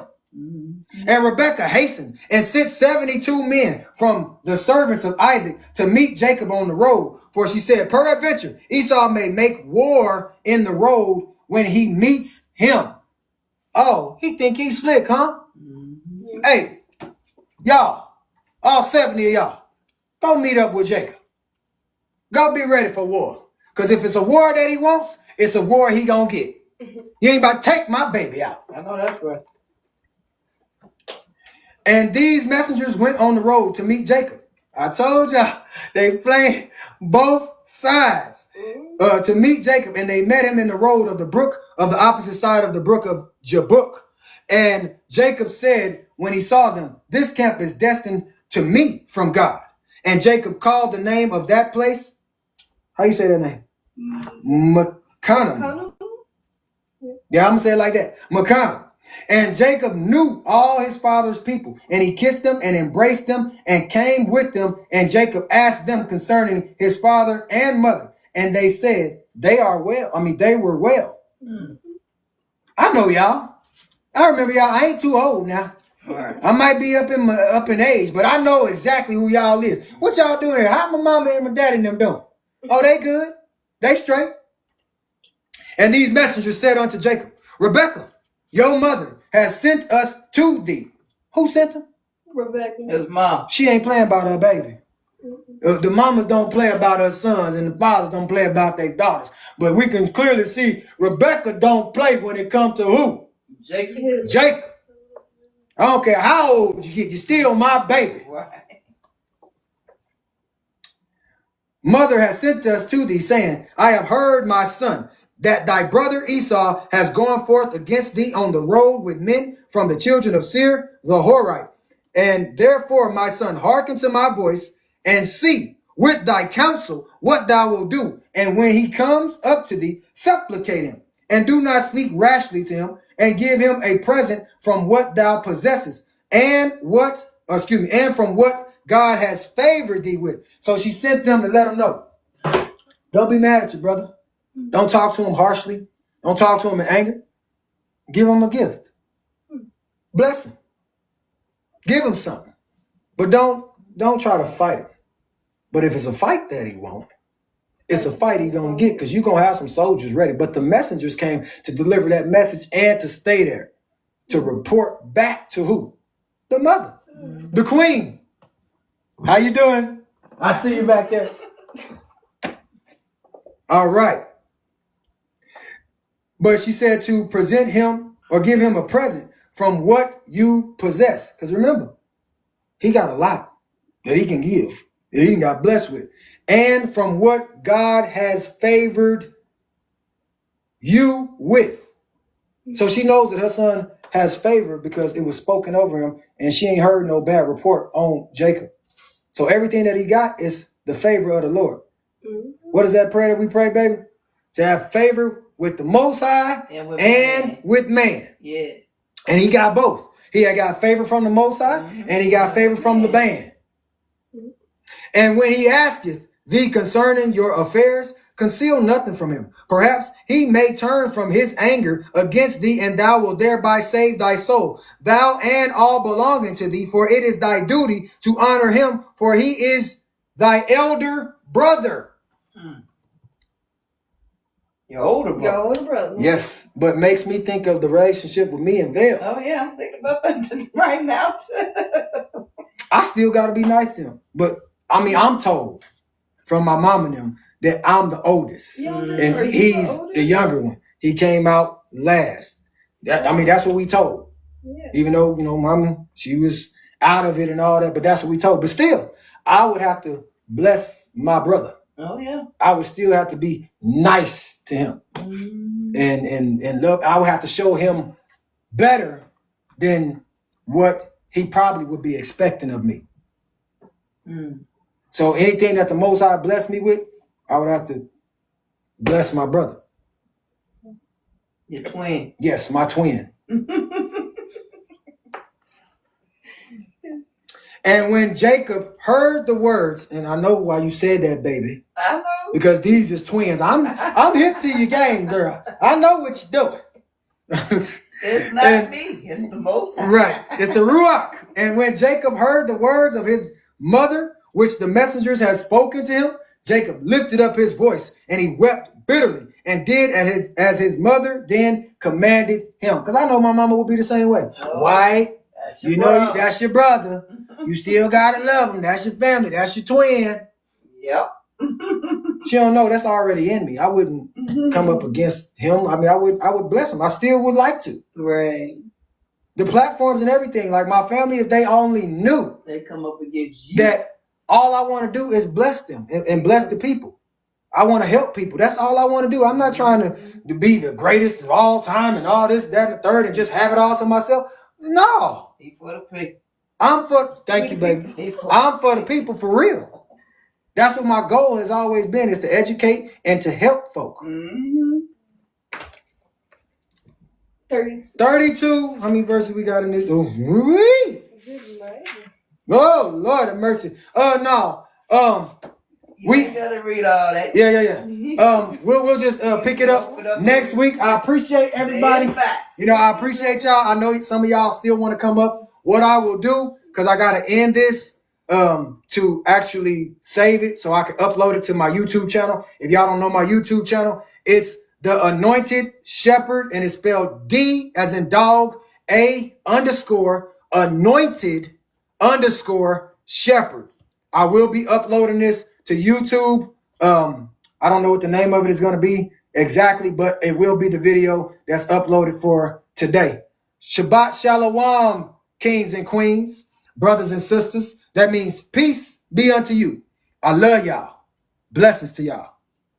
Knowledge. I'll be back.